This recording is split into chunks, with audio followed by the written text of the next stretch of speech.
the bros. I start writing once it drop, I ain't even let it low. You take Hit Boy, you take Mally, you at me and you got gold. Really do this shit for real, boy, don't ask me what I sold. I'm like way to KP, they hit me to break the code. Every time I hear a beat, I hit 7 on the dice. Wanna do a song with me? Why you playing with your life? Flow water, but it's room temp, I ain't got no ice. Made 100 proud to pay, I ain't even set no price. I wake up and live my life, smoke my weed and make some hits. Yo, welcome back. Return of the Mac. M.A.C. Moss, Andrew, Carl, back in the building once again. Episode 224. Yep. What's happening, fellas? We back. What's Gucci? Same old same, man. What's good with y'all? You know, living the dream, man. Something like that. What do you mean by that? Dream. What do you mean by that? You ever seen Inception? That's a great movie. Fantastic, bro. I got to go back and watch it. It's been a long time since I've seen it, but great movie. That's on some tripped out shit, like, too. Like, oh, for sure. I've been talking about, like, oh, that's the shit I'm talking about, you know, in movies and stuff that you be seeing, you know? Yeah. But I love that movie. It's, well, the first time you watch it, it's kind of a hard concept, I think, to understand, especially when you get to the end. Yeah, I think that it is. It's certainly complex. I think he does a good job of like making it digestible to an extent. Yeah. But it's like if you rewatch it, it's like, missed that. Didn't catch that part. Yeah. Christopher Nolan's a GOAT, son. Can't beat that. I love that movie. It's a great film. Yeah, not sure how we got there, but that's what's good. Yeah. Yeah, man. Super Bowl week. It is. That's always a good thing. Yeah. I don't Good have and the bad. day. Bittersweet. Yeah, it is. It is. Yeah. It's sweet right now, but as soon as the game ends, it's bitter. It's like, yo, we got 6 months. Yeah, I feel like it's just been a lot of like filler shit in between, you know. I mean, that's just kind of how it always is. Yeah. The Pro Bowl, that's not anything to talk about anymore. I didn't even see like a lot of it on Twitter. Was it? Yeah, they took all the advertisement. It's all going to the Super Bowl. They don't give a fuck about the Pro Bowl pro skill thing. They don't give a fuck about none of that shit. Cause I was just seeing random clips of the shit like on Friday and Thursday. Like the QB joints and the field goal joints. I was like, what the hell's going on? Like, Yeah, I had no idea this shit was happening right there. I think I saw one thing where Jason Kelsey was long snapping in a competition of some sort. Seen that. But that like legit might be the only thing. I did see a couple of highlights of the flag football Sunday. CJ Stroud. Yeah, that's the only play, honestly. I That I saw saw. Tucker and I forgot who he was going against. They was doing like a tic-tac-toe type of field goal thing. Yeah, they do that stupid shit. I'm not sitting there watching that. It's cute. I understand that they're trying, but nobody cares. I would say that we dictated that as fans, that they just don't even advertise it and stuff. I think they did. Yeah, players dictated. Because they didn't want players to get hurt no more. Players were getting fucked up. It used to be a highly competitive game. It used to be fun to watch the Pro Bowl. They bring up Sean Taylor laying out that kicker and all. Right. 2006 watching the Pro Bowl was different. No. But that's exactly my point. We're talking about 17 years ago. I'm saying over the last 5 to 7 years, I think the fans have made it known that we don't care about this anymore because they watered it down because people were getting hurt and stuff. So I think flag football. Yeah, I think at this point the NFL is just like, we're not going to put resources into it because nobody's watching anyway. So it's like, why should players even get the award or the accolade of Pro Bowl anymore if it don't mean shit? Because it does mean shit in that sense. Yeah, I think the award part is what matters. Yeah, the game is what matters. But that don't even matter no more because everybody who be there be like the tertiary motherfucker who don't even deserve that. Or worse. Not everybody. Yeah, I think that's a lot of those motherfuckers that be there. You be like, how he getting the Pro Bowl, bro? A whole lot of those people that's in the Pro Bowl now, it'll blow your mind. You be like, I don't think 10 years ago, this is not a Pro Bowl player. I don't think there's that many. I think we got, there was a lot of attention brought on, what was the Ravens guy from 2 years ago? Huntley. When Huntley made it, he threw 5 touchdowns in the entire season. It was like, yeah, what the hell are we doing anymore? Yeah. But I don't think the majority of the guys. I ain't saying Baker Mayfield a scrub, but he ain't a Pro Bowl quarterback type shit like that. Like, he was in the skills thing. He won't end the Pro Bowl game, was he? I think he just did the skills thing against CJ. He was how the fuck you get there? It's possible that you're a Pro Bowler. You might be 100% right on that. I honestly haven't paid enough attention to like educatedly say that the majority of the guys should be there. I don't know. I mean, you could be right. I'm just saying, could be right. It's a lot of top players that's there, but there's some guys it's like you just socializing. I don't know how you. Yeah, I agree. I'm sure there is there, but I don't think it's the majority though. There's a lot of guys. No, I'm just saying not the majority, but it's a joke to a certain extent when some guys make the Pro Bowl and it's like, but they get to put that on their resume, just like the next motherfucker who was actually at the top of his game. But you've kind of his resume. But you've kind of called this out when we've had past discussions, specifically the Edelman discussion. I don't think most people look at Pro Bowls. I thought you were going to say Mac when Mac got in. Oh no. I don't think most doing fans no more gritties in the end zone. I'll tell you that. Hey, he got his and it's over. It's over with. I don't think like when you look back and compare like people's careers nowadays, I think people look at obviously championships, records and stuff, and then like all pros. I don't think most people bring up he was a 10-time Pro Bowler. They do, but they don't. I guess if you got the all pros to match, then yeah. But if you're bringing up Pro Bowls, you probably aren't in the discussion, or you shouldn't be. Right. Like that shouldn't be your go-to stat with Pro Bowls. That should be like at the end. And he made a bunch of Pro Bowls too, so he was an extremely popular player during his time as well. You know, that's pretty much what that tells you, if anything. Yeah. But yeah, it's a joke. But. Yeah, I didn't pay any attention, so I got nothing on the Pro Bowl. Me either. Just seeing some clips. That's it. Super Bowl. We here. What are we looking for? Like, you guys got bold predictions? You got a strong feeling on how you think this game plays out, or are we kind of torn on it? Check the temperature of the room. It's hard to even have a prediction on this game. Like, it's for me anyway, because it's just like, all right, it's two of the teams that you should expect to be there. Like, if you were to say that at the beginning of the season, it's going to be a Chiefs and Niners, you'd be like, all right, it makes sense. It makes sense that these the guys are there, but it can go either way to me. I don't think it's a strong call you can say on either side. For real. I'm gonna have to press you a little bit, but we'll come back to that. What's your thoughts? Not that you're wrong. I need some more information, but we'll come back. The Niners have to win this game. I think. Talk to us. Okay. You don't think so? I don't know. I'm curious. They got too many great players that need a ring to like solidify that. Like, I mean, we're talking about a team that will probably have 4 or 5 Hall of Famers when it's all said and done, or some shit like that on it. You got to solidify that roster with a Super Bowl ring. They missed the chance to do that, or 10. Or they missed the chance to do that early on when they had guys like Patrick Willis. Early, gotcha.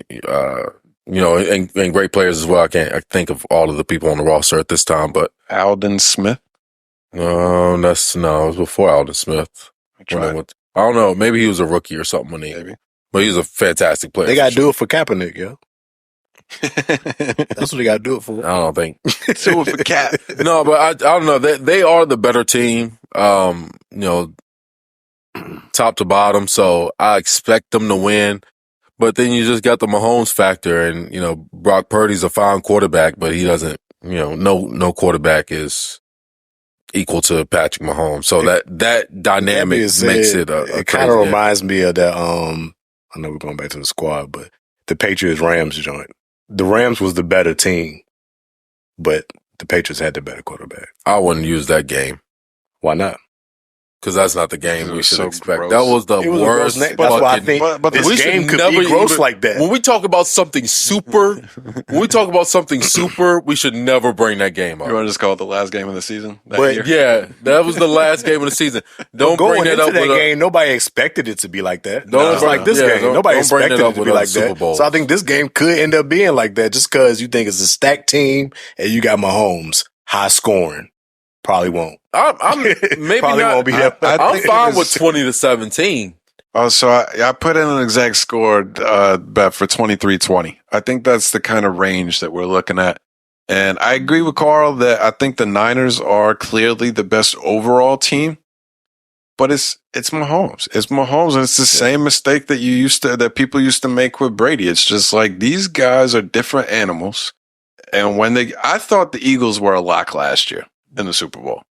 The fact that easily, the fact that Mahomes did it last year kind of like really put me on notice. Is I don't bet against Mahomes anymore. But I think everything is in favor of the Niners. I think the Chiefs struggle against the run that we saw the last couple of weeks. You've got the best running back in the league. The weapons that they have, I think their offense is better than Chiefs, and their defense has been very solid all the way up until the postseason. They've been a little bit iffy, and they're wearing the white jerseys. There you go. Hard to beat the white jerseys. Do you think if the Niners win, do you think this changes the perspective on quarterbacks at all in the NFL? No. How so? Just that, because all right, we go to the Cam Newton comments of Brock Purdy is, what do you say, he's the 10th best player on the team. On his team. So meaning that, all right, that doesn't mean he's a bad player. It's just that you done built up this roster to the point where you can throw anybody in this motherfucker that got some common sense at the position and a little know-how, and y'all can, make it to the Super Bowl and win it. Do you think any other team will take that strategy like, we can? No, I don't think so because overall, I mean, it's a lot to bet on, I guess, but yeah, like the idea of like from a strategic standpoint, if you could build up the entire team and fill the last spot with quarterback, I think that's a great idea. But I think that's like a really dream concept. Yeah. Like we talk about how lucky the Niners got to have missed on Lance and got him as Mr. Irrelevant. Yeah. If that doesn't hit, this is not like I don't think it's an easy, repeatable thing for other teams to do. Well, and then even from the other perspective, all these teams want to win Super Bowls, but these owners want guys that put asses in seats.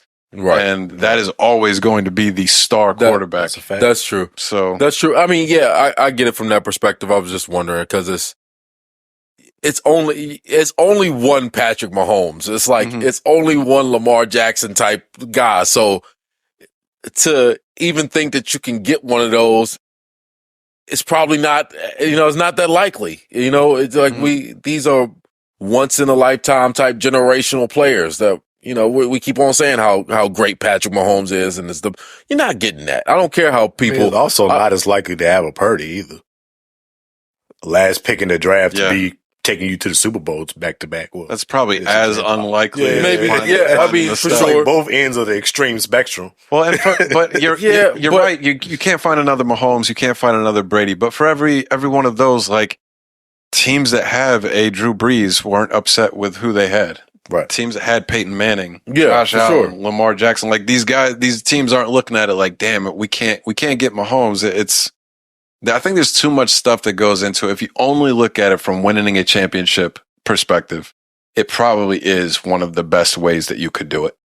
But I just think there's so many outside factors that go into how are we going to build this team that I don't think it's I'm just saying, I think a team should be more reliant on scheme instead of quarterback. If you don't have a chance to get that, I feel like you try and make an argument like to treat quarterbacks like running backs, and that's never going to happen.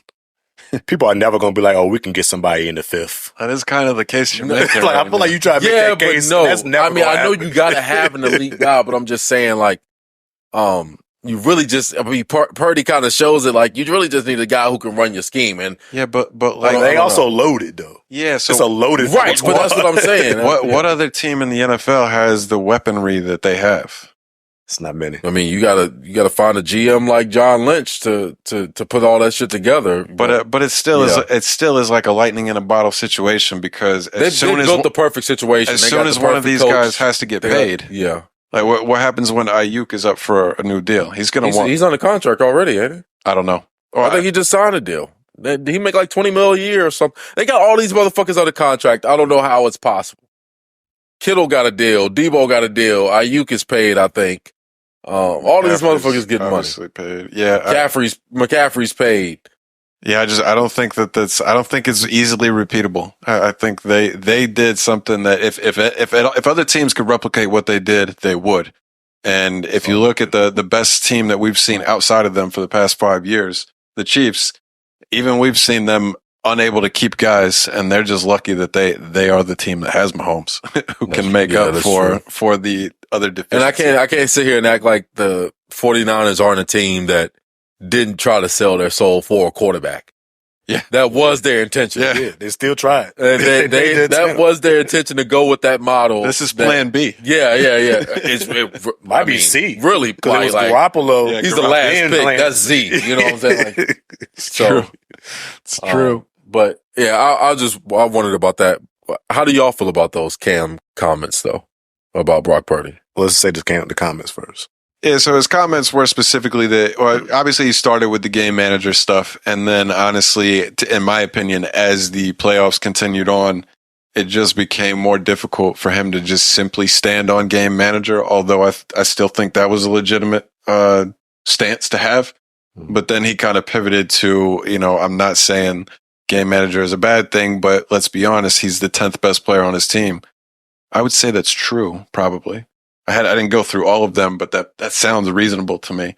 I've seen a list. It's very reasonable. Yeah. My only issue with Cam's comments is I think he's kind of fallen into the WWE personality of like, I'm going to lay the smack down. I'm going to stand on what I initially said. Like we see all of the ESPN talking heads kind of do.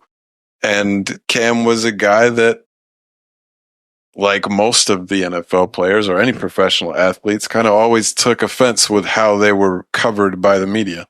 So I can't help when we see these athletes now turning into the personalities.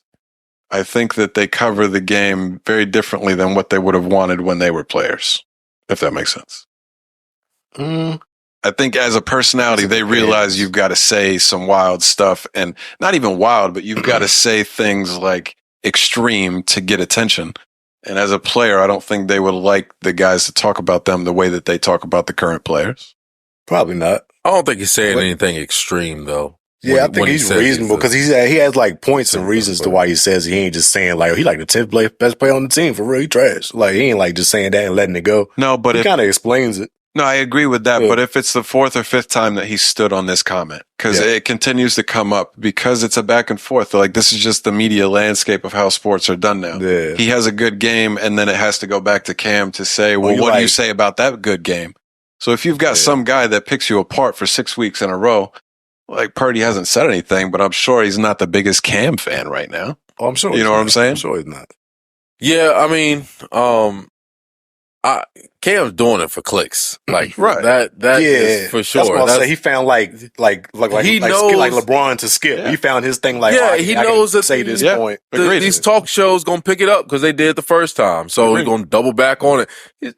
I mean, Cam's just trying to make some money. That's it. That's really what it is. But I agree with y'all 100%. But I'm saying like. I find it frustrating that the players that used to have a fit about what Skip has to say about them every week, like took it real personal. Richard Sherman going on the show and like confronting him. Like Skip is just trying to make a living. Like that's part of that job. And they had a problem with it as players, but once they're in it, it's like, oh, well, all right, let's say crazy shit. The difference is Cam played the game. Yeah, well, don't you think Skip kind of does it like more egregiously? I would never defend Skip. So it's like I don't think Cam is doing it egregiously. He just Skip found don't really know what he's talking about. That he's trying to stand when on. It comes to certain shit. I think people try to invalidate Cam what he said because he's not playing anymore. Like he's salty, but it's like he was a MVP caliber QB in this league. I think he has the right to say what he wants to say about a quarterback that's playing right now. His rookie record was just broken, right? Was it his rookie? Was it broken? Hurst broke the touchdown joint. Was the most touchdowns? His rookie, not touchdowns, but don't he got like the rookie record for most passing yards? Ain't that Cam Newton? It was passed pretty quickly after. I think Luck might have done it. Oh, maybe. Okay. A few people have, but yeah, he did set it. He's over 4,000 passing yards. Regardless, so I mean, Cam Newton was an elite player in his time in the NFL, and that's why I hate when people talking about like, he's mad because he can't do it anymore. It's like. No, he can play. It's like the easiest shot you can take to respond to. I mean, because he's not playing. It's like, all right, dog. Like he could be on a roster technically, but it's like, is he going to be? I'm not saying he's necessarily a starter, but it was a lot of ass players in the league last year. He could play over Josh Dobbs. I don't give a fuck what Josh Dobbs did last year. Cam Newton better than that. That's just a fact. So, like, we can't just sit here and act like this motherfucker's career has never happened now. If I could pick up anybody off the street to start for 1 week, Josh Dobbs is my guy. He just be stepping into franchises ready to rock. It's the alternate. I mean, look, the replacement. He's a decent player, but at no point will he ever be what Cam Newton is capable of. Certainly not. Even at Cam Newton's age right now. It's just not possible for you. That's it, you know? Yeah. So I hate that stance that people have, and it's just one of those things because deep down Cam Newton is probably right about what he's saying, so that's the only shot back you got is, this motherfucker ain't got a job. It's not a stance at all. Yeah, it ain't. It's just a shot. It's just a shot. You have nothing to contend with the point that he made because he made a very strong point. So anybody that just says he's just bitter, he's just jealous, that could be true, but let's talk about what he said. Right. Yeah. Tell me what he said that was wrong. And we talk about him being bitter, but what did he say that was wrong? No, I respect everything he said. I don't like, I think it goes for a lot of the players. I think there's a few players, NBA or NFL, that kind of do it in a way where they try to do like the big bro in a good sense of the word, like trying to look out for the younger guys. And then I think there's a lot of people that got kind of caught up in the personality thing. LaShawn McCoy talking about it depends how on what you're ass trying Dak to do. is. Yeah, Dak ass. That's the type of stuff. Like, yo, you gonna say that to my face? He like, bro, he might. If I see you out, still, you gonna say that to my face, bro? Like, come on, stop playing. It's unprofessional. Like, they wanted to be treated as professionals when they were being covered by media. And I don't think just being like the fact that you have an MVP background, I think you still be professional, which I'm not saying Cam wasn't. Imagine a reporter writing how ass you were in their article and then showing up in the locker room the next day interviewing you for questions. Yeah. Like, I'll slap the shit out of you, bro. You just call me ass, nigga. Like, I'm gonna slap ass. I'm about to whoop your ass up in here. Yeah, I'm gonna slap the shit out of you, bro. Like, what's going on? That they just go over the top. I agree with that. Like, that's but it's all that clickbait type shit. Everybody's trying to, cause they all doing the same shit. So it's like, I gotta stand out somehow, go next level, some way, and they just grabbing for shit, and it's crazy what a motherfucker would do, like in spite of their integrity or something. Like, they don't give a fuck about that, or what they used to stand on don't matter now, because now they'll rather step on you to get to higher heights or whatever. Yeah. I agree, and I was trying to think of somebody that had as an actual example. Fred Taylor is somebody I think is a great example. He'll give some hot takes from time to time if that's what he really feels, but he really seems to be like genuinely trying to help the younger guys. Yeah. Or when he I think it depends on the personality of the person. Like, Cam has been that person as long as we've known him.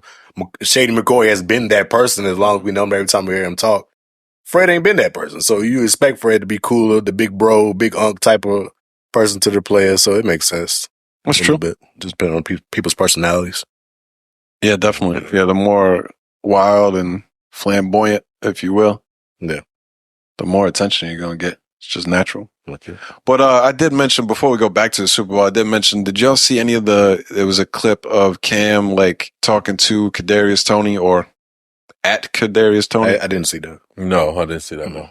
Y'all saw the live where he had gone live and was talking about the injury report and stuff. That. He said something like he was going to beat up Andy Reid or some shit. Like, he was really saying just wild stuff. Yeah. Cam kind of gave a response and was just, I thought he did a really good job of kind of being helpful. Like, yo, I'm not trying to take no shots at you, but you've got to understand the business.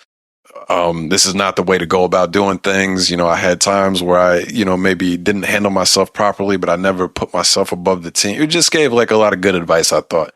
And as much as I thought he's kind of overplaying his hand with the Purdy stuff, I thought it was cool the way he kind of talked to Tony. Word. He needs a lot of good advice. Yeah, that man needs as much good advice as possible. Doesn't strike me as somebody that's going to receive that advice. But you just got to keep feeding it to him and see if he can, just retain some of it. Yeah, got to mix some candy in that medicine. Yeah. Well, he's supposed to be back now, which that kind of there's no chance I'll let him play. I don't let him play either. Why do you want? Why would you put him on the field? I hope they don't. That live shit. If he would have chilled and been quiet. Apparently, he's been back at practice, though, they say. Yeah, I had heard that too. I don't care. I wouldn't put him in. You're inactive.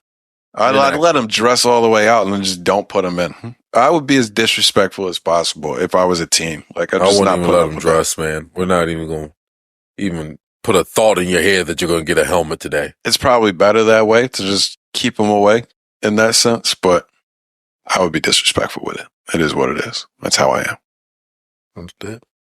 Understood. Y'all been watching any of the Super Bowl interviews? Like the media day stuff? Yeah. Seen Kelsey Jones, they was asking him about his haircut. They try to make it like he created the fade. Did you see that shit? See? All throughout history, guys. All throughout history, this has happened. I forgot what media outlet put that shit out. It was New York Times. Yeah. Oh, they was really reaching with that one. To put that out on February 1st, too. I think they did exactly. I think they knew exactly what they were doing. Of course, they always do. I think it worked very well. Always do. Because y'all get so uptight about some stuff sometimes. I mean, I wasn't even uptight, but I thought it was stupid. I was like, oh, they playing. I could see this is a troll. Yeah. Y'all playing right now. You know how many people it's the Kelsey fade. It's all to stir some shit up. Yeah, for sure. No doubt. How many people clicked on but it? It's also a joke. It's like, yeah, we've done this before. You know, oh no. I clicked on it. I was like, there ain't no way. I went and clicked on it, and I believe they've got it behind a paywall. I think the New York Times you have to sign up for. They trying. So I quickly was like, all right, I'm good. I'm good on that. I saw the headline I needed to see, but no, I haven't seen much though. I've seen a couple Barstool clips. Will Compton fucking with people. Have you seen the Kyle Shanahan clips? He clearly sauced up answering questions. Fuck. Really? Or was he drunk for real? Oh, clearly slurring words like a motherfucker. But I mean, I'm like, I don't know. Vegas. I only saw like maybe one clip. Maybe it was doctored or altered or something. I need to verify, but that's what I saw. They do a full day, right? Like it's media day, aren't they there for like? I think so. Yeah. You're probably right. You probably saw it right. Vegas, man. Yeah, you probably saw it right. Like, yeah, we about to be up here answering stupid questions. He probably like last time I was here, I ain't celebrate like I was supposed to. We about to get it lost. We about to get it in. Fuck it. Maybe that's the case. But I also saw the one with Brock Purdy, and I shared that clip. I really respect that answer a lot that he gave about a reporter asked Brock, can he remember the quarterbacks drafted ahead of him? Oh, just the quarterbacks. Yeah. Okay. The quarterbacks drafted ahead of him, and he's like, I was drafted last for a reason. He's like, no, man, I'm just happy I got drafted, and I'm glad to be on the 49ers. But a lot of guys will be like, that's the chip on my shoulder. Like, but it's a stupid remember question all to ask Purdy, though. Like, why would they ask Purdy that question? It's not like he was drafted 10th or something or 12th, like to where he would like, oh yeah, all these motherfuckers got big before me. Like, why would he be thinking about that? He's probably just hoping that he even got his name got called. He go get a Josh Rosen answer. Like, that's what they made. So it's like, what can he? If he did have a list, I would look at him crazy a little bit. Like, or whatever. Oh, this motherfucker, there's something off with him a little bit. If he really had a list. Like had them list in his head. A bunch of players do that players shit, that are drafted high. They're supposed to have been drafted high. Amon St. Raw, he's a great player, but he was drafted like the 4th round. He remember all these wide receivers drafted ahead of them. And I get you got to do something, or maybe you got some kind of motivating tools, but at the same time, it's like, man, let this shit the fuck go, man. Like, this has been done before. You're not the only one. It's not impressive anymore that you're remembering all these names. It just seems like a waste of mental space to me. I don't know what you're doing with it. Like, I think the exact same thing. And honestly, I think it started, it caught traction where whoever did it first, I don't know who it was, whoever started it, got like really praised for it. Cause it was kind of like a cool thing. When you saw it the first time, it was like, oh, I like that, keeping your chip on the shoulder kind of thing. But now I feel like I think players feel like it's an expectation. Right. Yeah, it's like a go-to question. Yeah, like if you don't have that answer, it's like, yo, you don't care about the people that they took in front of you? Like, no. No, I don't. I'm worried about becoming better. I'm a millionaire, bro. Like, I'm not going to give a fuck about who was drafted before. It seems disingenuous at this point to me. If people can, if as a player you can use that as motivation, I'm 100% down for using that. Yeah. But I'm no longer impressed. I don't want to hear about it. Right. Don't care. Right. It's a corny answer to me now. Yeah, agreed. It's the typical cliche Oh, I got the chip on my shoulder. Give a fuck, man. You in the NFL, bitch. Yeah, perform. You don't have a chip on your shoulder. Like, Perform. not anymore. You're in the 1% of the world. Yeah. Fuck you. Like, nobody cares about that. So. I like Purdy though. I do think he's stayed quiet throughout all of he gets a lot of talk, a lot of polarizing conversations about him, and he seems to just avoid it. He's clearly a humble dude. He don't give it no energy. I think when you're Brock Purdy, he's like, I gotta be a humble dude. Like, what am I supposed to say? Yeah. Right. Yeah. He's like, yeah, I'm average. I'm fine with that. I mean, but at the same time, like it wouldn't be that shocking. Like if you're hearing guys every week talking about like how average you are, you put up a big game. It's like, yeah, I threw for 300 yards. Now what? It's just like you should save it though. There would be if they win this ring. Yeah, maybe he gets it off. You gotta pop your shit. Maybe he gets it off at that point. You win the ring, you gotta pop your shit. Brock Purdy gonna be on some Eli Manning type but shit. Just have a little slight jab to everybody that would just go out to everybody that said something. Brock Purdy gonna be on some Eli Manning type shit. Like this, just average quarterback is like elevated because he slayed the greatest quarterback all time type shit. It would be. It would be and he's going to win a Super Bowl MVP because of it. It would be similar. Something to stand on. You see your boy still hanging on it. Like, you see the rap battle? To stand on. I did see it. No, I didn't. You see the rap battle? I did see it. Well, I ain't respond. I feel like you were trying to take a shot. I was like, this motherfucker. It was very cringy. It's a pretty long rap battle. Oh, I ain't see the whole thing. I just saw that one part. Oh, it's a full battle. Between who? Him and that viral meme dude that with the glasses. I don't know what the glasses and the hood. Yeah, like the corny line. Yeah, the corny freestyle. They be like, everybody. Yeah. Against him, yeah. He dropped Eli dropped a little Brady bar and shit in there. Oh, gotcha. He's like, you think Brady the GOAT? Psych! I beat him twice. Yeah, the first line was, I'm Eli Manning, and I'm nice. Yeah. And then he said that. I was like, all right, what the fuck is that? It's so cringy. No, thank you. They gave him, he touched dude one time. They gave him a 15-yard penalty. They made him back up 15 yards, and he was trying to rap, and they're like, no, we can't hear you. Come back. That's funny. It's just, it was funny. It was pretty funny, but it was like, throwing a flag on the play during the rap battle is funny. Yeah. That was kind of funny. That shit was, I'm like, yo, they doing some wild shit Pro Bowl week now just to pass time. Yeah, I'm good on that one. Yeah. That's rough. You should check it out. I think you'll get a good laugh out of it. I don't think I'm going to. It's pretty hilarious. It's cringy, but it's funny because you're like, it's cringy because you're like, what the fuck am I watching? But as it goes, why they keep making Eli rap? Did you see the shit when he was in the studio with Fabio? No. Did you see that? No, that was man. like hell no. Look that shit up. It's been multiple times where they didn't put Eli in a position where he got to rap, where he rapping. It's like, why y'all keep doing this? What's up with this? The Fabio. That's not good. Yeah. I'm good on that. No Eli raps for me. Yeah, Eli rapping on a New York drill beat. Shit is nuts. Shit is nuts. I can't even imagine it. Like, I don't want to. I don't want to. Oh, he didn't catch it. Just know that. He didn't catch it at all. Yeah, that motherfucker got zero rhythm. It's like, none. This is acapella and you can't stay on beat. Like, this is awful. You saying 2 lines at a time and it has no flow. Like, zero whatsoever. He just talking. It's just funny, though. Well, did you give a prediction? Who you got winning the game, the Super Bowl? Did you say? You said you think the Niners need to win. I'm taking the Niners here. I think they got to win. I'm going to put my faith in Christian McCaffrey. If they don't get the ball to Christian McCaffrey a bunch in this game and the game is close, then I'm calling rigged. I'm saying something the fuck is up. God damn it. You got to feed the beast. It's getting rigged. I'm calling it, man. Pre-rigged. We got pre-rigged. I already told you how the Baltimore shit. They went in there and told them Ravens boys before the game started, look, y'all not gonna win this game. That's what they told y'all. They're gonna win this shit. Y'all just go out there and try to play as hard as you can. Everybody fucked them up before the game.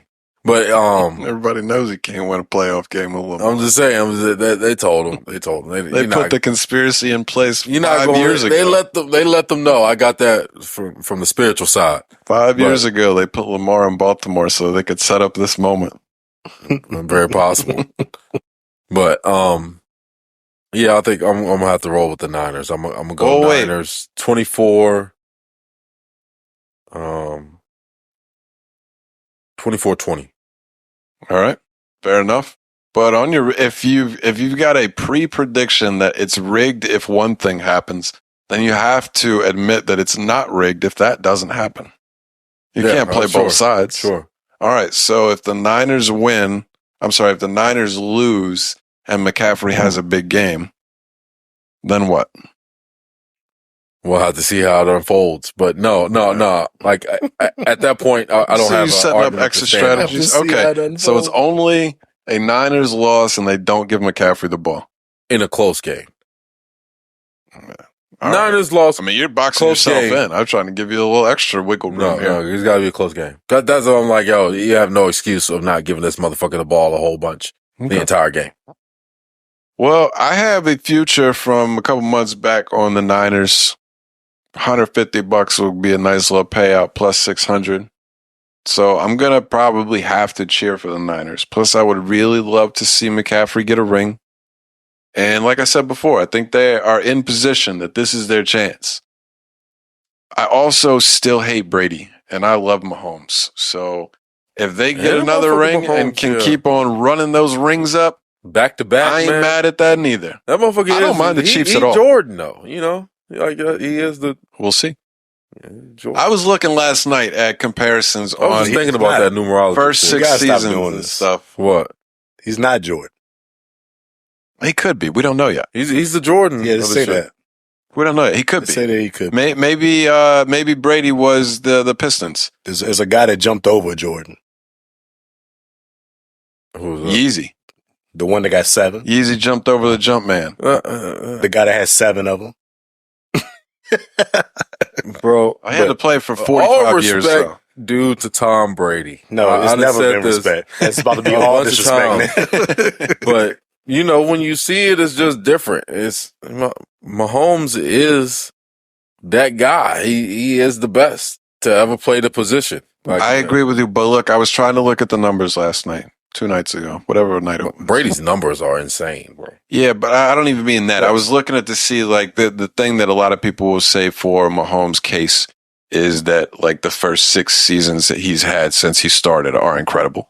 Fact. And if you look at Brady's statistically, like the stuff that Mahomes is doing in those first 6 seasons is just absolutely ridiculous. Mm-hmm. But if you do the rings thing, Brady had 3 rings in his first 4 years. Yeah. I mean, it wasn't that different than what Mahomes is doing, where I think if you listen to Mahomes, Brady was carried.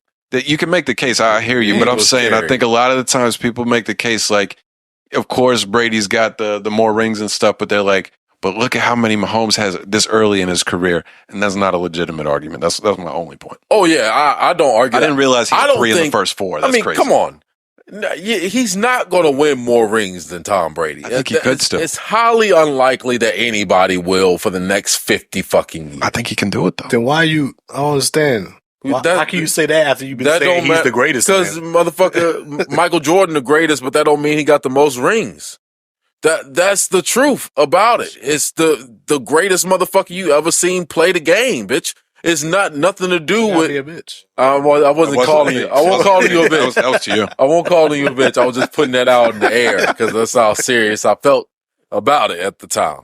But no, seriously, like, you know, that doesn't separate, or it has to be some separation at some point. The motherfucker who just, you know, won the most in a team game don't mean he's the best individual at that position. You can split Brady's career in half, and he has 2 Hall of Fame careers. Undoubtedly. You can split it in half. Sure. First half, second half, 2 Hall of Fame careers. So it's just like he played on an all-time great team for that first 3-ring run, and not to say that he was insignificant, but he was the Brock Purdy of that shit. You know what I'm saying? Yeah, he was Brock Purdy-ish. Sure. That was it. That's what we witnessed. Let me try to help your case. Because one thing I noticed when I was looking at this, I agree with you that like you just look at the eye test. I think Mahomes is something special that we've never seen before.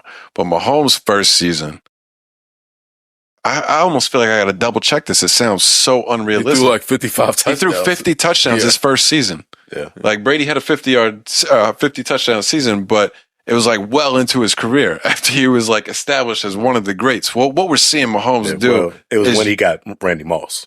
It's when he had that season. Sure, like what, his 8th season in his career? Yeah, but like he never had a Randy Moss. That's fair. He had a Tariq Hill. You can make that comment. No, but, all right, but you can say that. But Alex Smith played with the same motherfuckers, and that offense ain't do nothing like that until Mahomes ain't part of this equation. We're talking about Brady and Mahomes. You can make cases about the who he has at receiver. Tyreek Hill wasn't Tyreek Hill when he was getting that first year. We didn't know that was who he was. 50 touchdowns his first season. He's had multiple 40s since then. The numbers he's put up are numbers that Brady hit in his 9th, 10th, 11th year, which is statistically he's also impressive. But I mean, if Mahomes plays, he could play less seasons and blow or surpass Tom Brady's numbers statistically.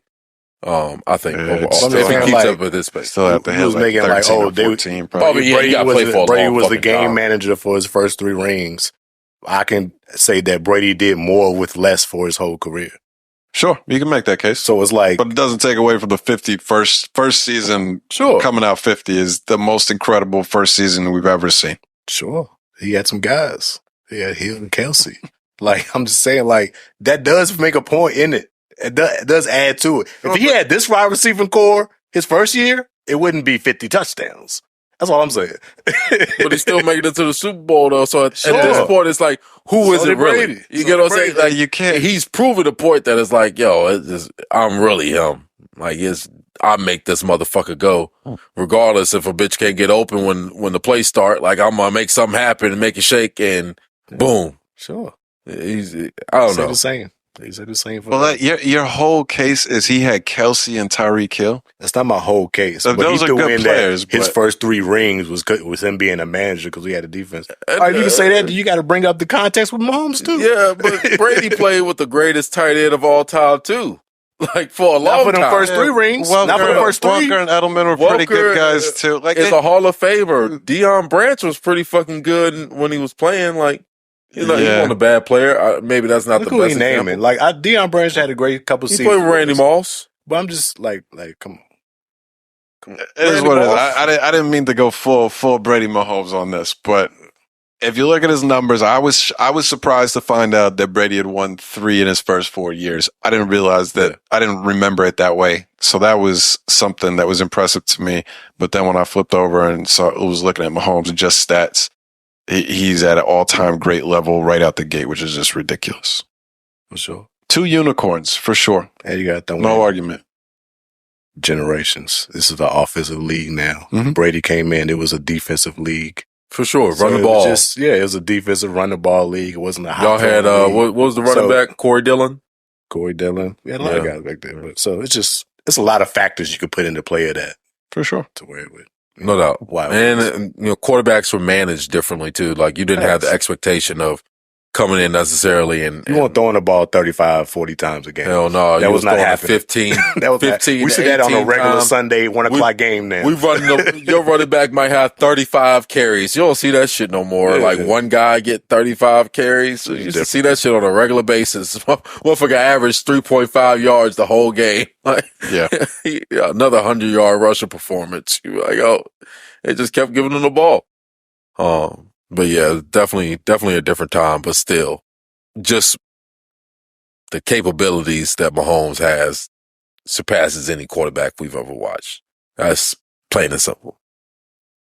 I agree. You gave a prediction, so I will as well. With all that stuff that I said about the Niners, that's what I'm going to cheer for. But you asked me my prediction, I got to put money on the line. Chiefs 23-20. Okay. I have no basis for that. It doesn't make sense to me that they should win. All that being said, in the whole conversation, me being the Brady guy, I've learned, like we said in the beginning, you don't bet against Brady. Nope. I'm never betting against Mahomes. Mahomes is going to win this championship. 34-28. 34. I hope it's that. I hope it's that. 34-28. Honestly, I feel like I hate to see it. It's him. I ain't no hater. I know he him. Yeah. But if we ain't gonna make him the greatest ever, I'll just trump a whole 20-year career. But he him right now. In my gut, I think it's the Niners and a high scoring game, but I'm just going the exact opposite just because I just feel like that's Mahomes 23-20. It's going to be fun. It probably will be a lower scoring game for real, but I hope not. I hope you're right. I want to see points. Let's have some fun with it. It's like, yo, how does a motherfucker like that get drafted 10th? I know we talk about Brock going, at the end of the draft. You think he kept a list?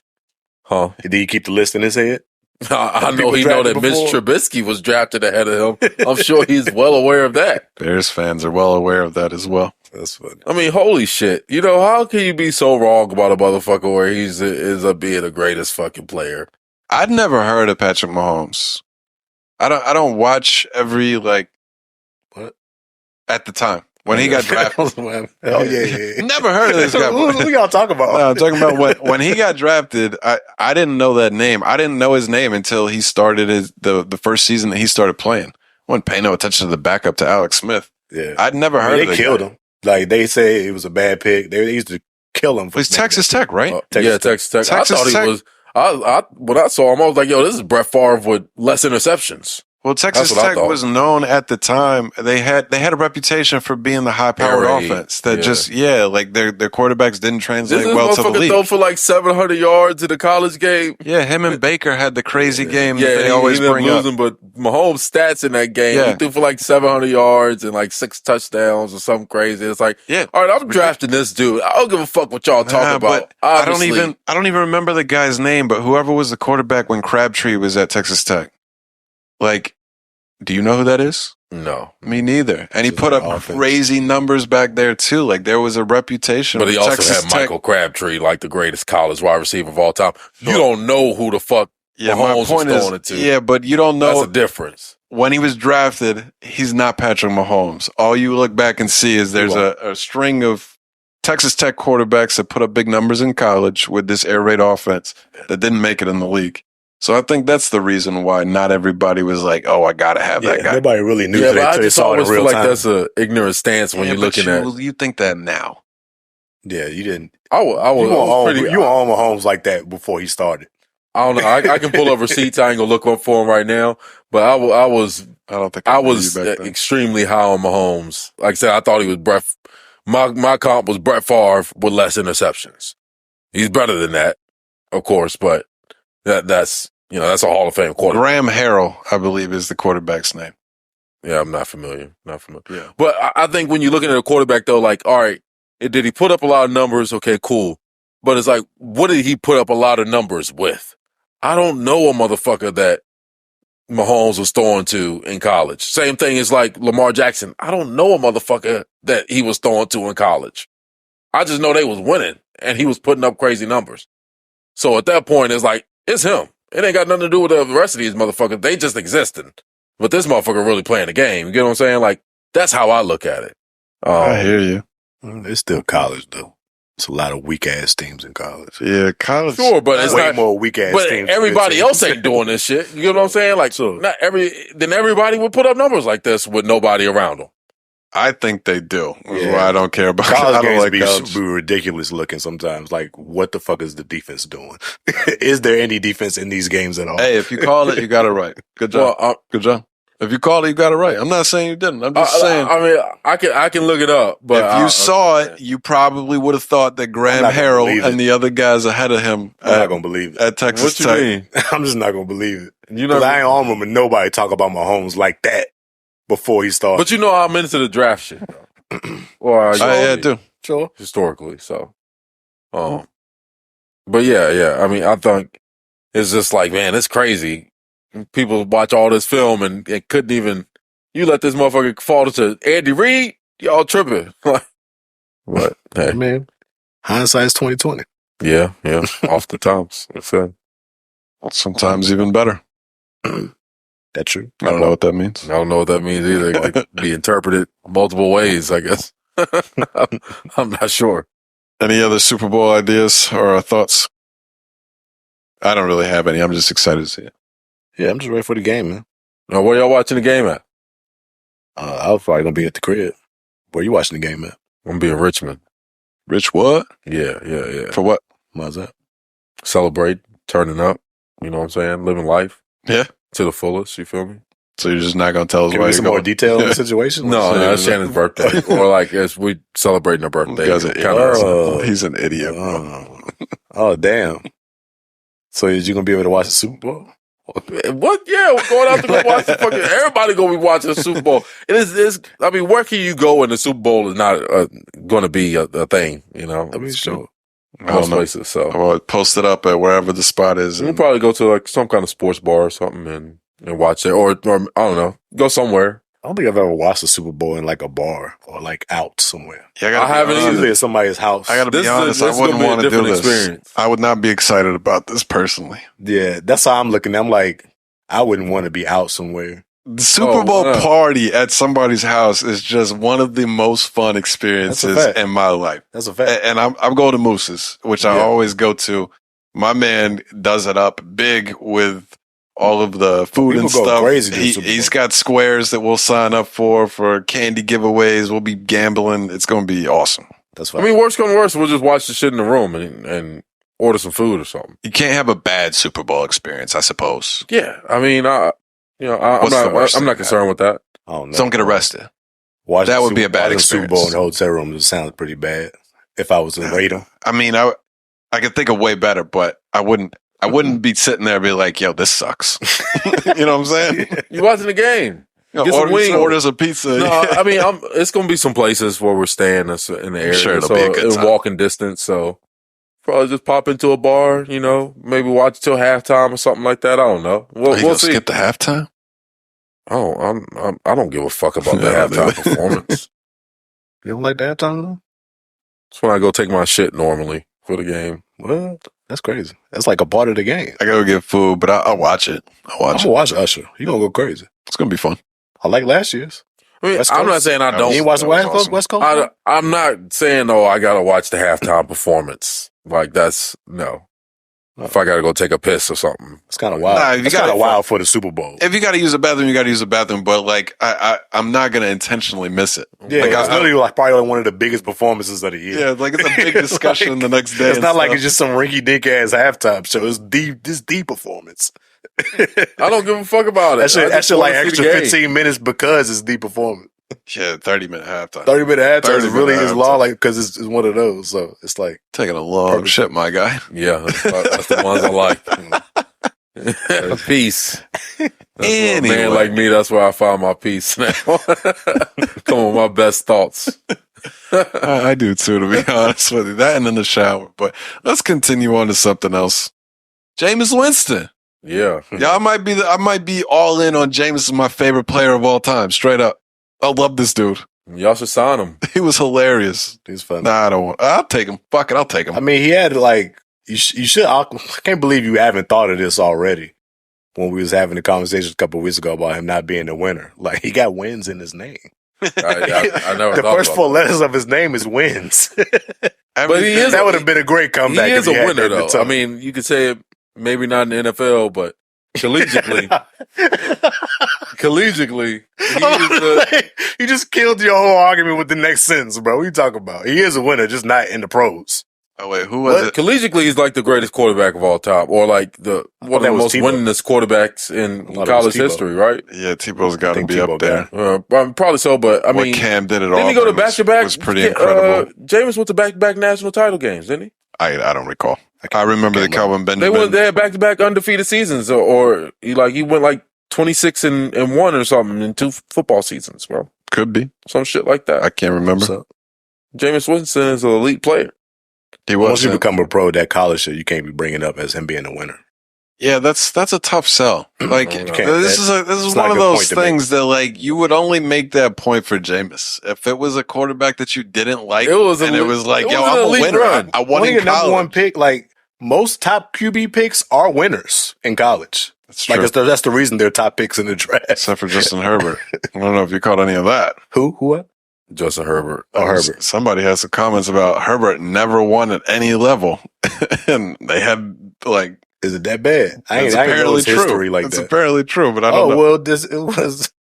We'll That's see. why we we'll we see. at. We'll see what happens with that. But I didn't mean to derail. We'll see him every year, but we're going to keep going. But Jameis, what were you saying? Continue. He's a winner. Tell us why he's a winner. Because of his name. I mean, I don't know. Because his name. This the thing. Yeah, I mean, Moss brought it That up. was funny, though. That was hilarious. Like, I'm surprised he hasn't dropped that ball until now. He has to have had that one in the tuck. Right. Yeah, that one's... That seemed like he would drop it as a rookie. Let that joint fly. He was one of the most fun interviews I've ever watched. Now, that's my favorite podcast. Those guys are Jameis Winston stans and like have always made a joke about how much they love Jameis. So this was even like a more special thing for the pod if you're a fan of Pardon My Take. But the dude is just hilarious. He is. Everything he says is funny. He's not trying to be funny for the most part, but he's just a hilarious dude. He's just like good vibes at all times. I really liked him, and I really liked the way he just embraces I am Jameis. Like, not gonna be different for nobody else. Y'all can make fun of me. Y'all could do whatever, but like there was a point where he got kind of serious in the interview where he's like, I understand that people make jokes and stuff, but I'm all in. And that's what you can say about me is I'm all in. I don't care what anybody thinks about me from that perspective. And you can see it when he's doing the wild sideline antics. That's somebody that believes I'm all in and he doesn't care what people have to say. I think he deserves another shot to be a starter in the league. I do too. A legitimate shot to be a starter in the league, but we'll see how that all shakes out. Maybe he'll get his shot. I don't know where it's going to be or how, but I think he does. He's got those intangibles as a leader, man, that I think is rare to find. And just inserting that in certain locker rooms might do something special for you. I think that I really believe in stuff like that. Like, it's not all about necessarily the talent that you can put on the field. It's just like having guys think on one accord and having one guy be like the nucleus of that. I think Jameis could be, something like that for a team. But, I think he could be like a Udonis Haslem. It's kind of what he is right now. Yeah, that's where he's going to be. Sure. He'll be the leader that doesn't play. Yeah, I agree with you 100% on the leadership, but it's not a frequent trajectory that you would see of somebody being the number one pick, having the run, falling off, and then given another opportunity. And I do find it hard to believe that as he gets later into his career, Geno Smith. That like if Geno can do it, Jameis can do it. That's what I think. That's the first person I thought of. But he probably not going to get that opportunity. Yeah, I mean, Jameis can do it. That's a great example to have in the tuck as somebody that did overcome the situation. But for every Geno there's a whole gang of guys that never did. Like he was an anomaly. For sure. And Geno shit kind of like fell on his lap, but like just by circumstance. Yeah, he showed up. He had an absolute wizard of a coach in Mr. Canales. So what I like to emphasize though, like I know we make a lot of jokes about Jameis, but he wasn't trash. That's all I'm gonna say. Like you can't say he trash and then have. I'm gonna say that's some bias there. Like if you want to say he was average, it's not bias. I don't think you could say he was trash, man. Didn't he also throw for like 4,000 yards as a rookie or some shit too? Probably so. He always put up big numbers. He was too volatile. I think it's fair. Too volatile as a player. I think it's fair to call him trash. I understand you're defensive of him, and I think you can make the case that, like, sure, he was trash at times, but he also showed immense potential at other times. Yeah. In my opinion, when you're the number one overall pick, that is trash. Yeah, his woes outweighed his wins. Compared to, sure. His woes outweighed his wins. Yeah, it's like you can't. That's the issue. We can celebrate the great things and also talk about the bad. And if you're a 30th pick overall, then that's probably something that you can live with. When you come in with the expectation of being a 1-1, the 30-30 season is Jameis in a nutshell. He'll go down in history. What he did was incredible. And also at the same time, he threw 30 interceptions. You have to imagine he cost his team a lot of wins as well. So they wouldn't have been where they were without him. They also wouldn't have been, you know what I'm saying?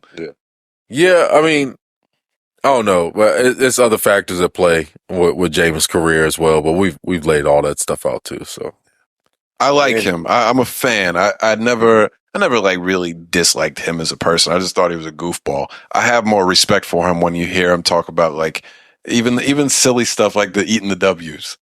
He's like, yo, I gave an analogy early in the season talking about like, the alphabet. The alphabet soup, and we only gonna eat the W's. Yeah, we gonna scrape the bowl. Like that's kind of a dope little inspirational speech. Yeah. But then the one that you see later with him eating the W's is like, it's hilarious. Yeah. It's funny. He's just a funny dude. And I thought he got too much flack for just being a goofy kid early on, and people thought that meant he was immature. But it's like, he having fun, motherfucker. Like, I know it's some things that did happen or whatever, but it's like, yo, he a college kid who got everything in front of him, the big man on campus, and the worst thing we fucking talking about is him stealing some crab legs or doing some, you know what I'm saying? Or standing up on a table and yelling something out in the cafeteria.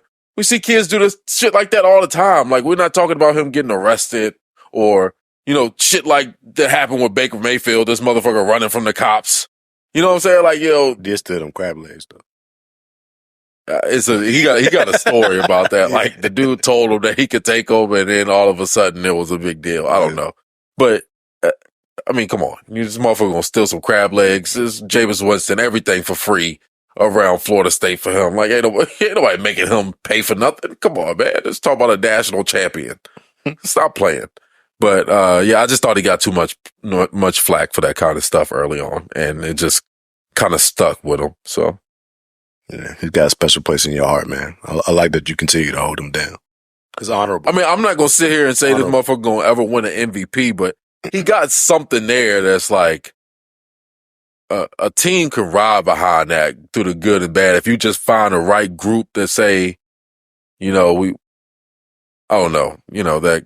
You gotta have that yin and yang with a team. Like, it's gonna, that can operate on one accord. I think he can do something with a group of guys. I think, like I said, if Geno can do it, lead a team to the playoffs, I think Jameis can definitely do that. He got that DNA for sure. Yeah, I don't want to keep this going too much longer. If put in a perfect situation, I think he could be successful. It's kind of the same thing we had discussions before about Cam. Like, you reach a certain point in time where you can't wait for the perfect situation anymore. Right. And if you're not in a perfect situation, he'll probably continue to get an opportunity elsewhere where he goes to a garbage team and isn't really in position. Chances of you getting that perfect situation is very slim. Exactly. Yeah. Come on, sign with Pittsburgh, my boy. Sign with Pittsburgh, my boy. I think that would be pretty close to the ideal situation. Y'all are loaded offensive weapons and a good defense. Like, if you put Jameis in there, I very much could see that being a good fit. We can live with 15 picks. You could live with 20 picks. We can operate in that world. Yeah. Your defense is good enough. If he give us 30 touchdowns, we'll be all right. No, I think you guys might be the ideal situation, honestly. Come on over. I hope y'all get him. That would be cool for you. I really hope y'all get him. Come on over. So you can eat all these words that you say right now. I hope y'all do. I hate it. I really hate it. I really hope y'all get him. Hey, it's worth a shot. It's the best situation for y'all. Go ahead and snatch up Jameis, bro. Fuck Pickett. We need a free. I think the Steelers should draft and sign a quarterback in free agency. So they look like they're committed to trying to get Rudolph back, but you got to draft a guy like Michael Penix, dog. You got to draft a guy like Bo Nix. You need to draft a guy with high upside and add him to that room ASAP. It's got to happen ASAP. But no doubt, I digress. And that was talking Steelers. Yeah. NBA got some stuff popping. Joel Embiid, my guy. Yeah. Unfortunately, he's a big fucking dude and just can't stay healthy. It's got everybody in an uproar. Yeah. About this new 65-game rule to be able to win these awards. I don't have sympathy for stuff like this. It's hard for me to have sympathy with it because they know why the rule was implemented. They forced it. It was forced rule because people were sitting out games and not being really injured. I'm sorry that it affects one guy out the league the most in this situation. Yeah, there's only one other person I know of that had Halliburton. Yeah. Halliburton. 2 guys out of the league that is affecting in a negative way that they didn't see coming. But Embiid gets hurt every season. Right. So it's more than likely. I think when did he win the MVP last year? Yeah. MVP last year, he played 66 games. So if the rule was last year, he would have barely made it to even be able to get it. So it's like, you got to understand this is going to be the situation. Embiid gets hurt every year. It's not like this is the first season where he's been getting injured. He gets hurt every season. Knee injuries, leg injuries. It's just a thing with him. So you got to take that. They got to hold that L. This is what it is. Well, I still stand on the fact that you can't be the MVP of the league and miss a quarter of the year. Forget the rule. Like, it just shouldn't be the case. Yes, yeah. If you get rid of the rule, you shouldn't be MVP if you play 65 games out of 82. That's way too much to miss. But like Draymond really put it out there, like he was getting close. So Embiid was getting close to being out of games that he could miss, and then he came back and played in a game, and then is when the injury was apparently worse than whatever they originally thought. Yeah. And Draymond was kind of making it sound like he rushed himself back to play in that game so that he could qualify for the MVP. LeBron tweeted about it too. Everybody was loved. Oh, they making it as a big deal? All the players are pussy. Oh, shut the fuck up, bitch. Get him, Cole. Are we talking about an MVP award, motherfucker? Get him, Cole. You rushed yourself back to, we ain't talking about winning a championship, motherfucker. This ain't no KD type injury where you done rushed yourself back to win a fucking championship. That part. I do want to say Embiid hasn't said this at all. Like, Embiid hasn't made this case. I know that, but I'm just saying. But I'm with you. On behalf of that. I'm with you. What the fuck? I like what Embiid said. No, I didn't see what he said. Embiid responded. He said, like, I'm really, like, I understand how everybody's saying it's effective, but I'm not thinking about MVP. I'm trying to win me a fucking championship. Oh, good. He got his MVP already last year. Right. Okay. Right. So he's got that already. So in his mind, he's thinking, like, all right, I ain't tripping. I'm trying to be back so I can make a run in the playoffs. So when Embiid's saying that, everybody should just shut the fuck up. Agreed. It'd be one thing if Embiid was feeling this way, but he not feeling this way. He trying to win a chip. That's his main goal. Like I said, you got it. You won an MVP already. Yeah, he already got it. At that point, it's like, I don't give a fuck about this shit. Like, are we really? I don't know. I think they're just looking for something to stir up because NBA popularity is not very high right now. No, it's the two fucking big babies. It's Draymond and LeBron. They're the same two that have a problem with everything. Yeah. They're two big babies. I hate both of them so much. They got to chill out. He got his MVP already, y'all. It's cool. Yep. It's like, it's all right. It's just not that serious. And like I said, you shouldn't get it anyway. But it is what it is. Became kind of a thing. The Warriors kind of a big thing right now too, as far as Jonathan Kuminga's come on as like a superstar type player, the way he's been playing the last month or so. Really good. 26, 27, 30-point games, stuff like that. Yeah. And Klay Thompson now has kind of worked himself out of the rotation, where last night there was a relatively close game and he didn't play at all the fourth quarter. The best.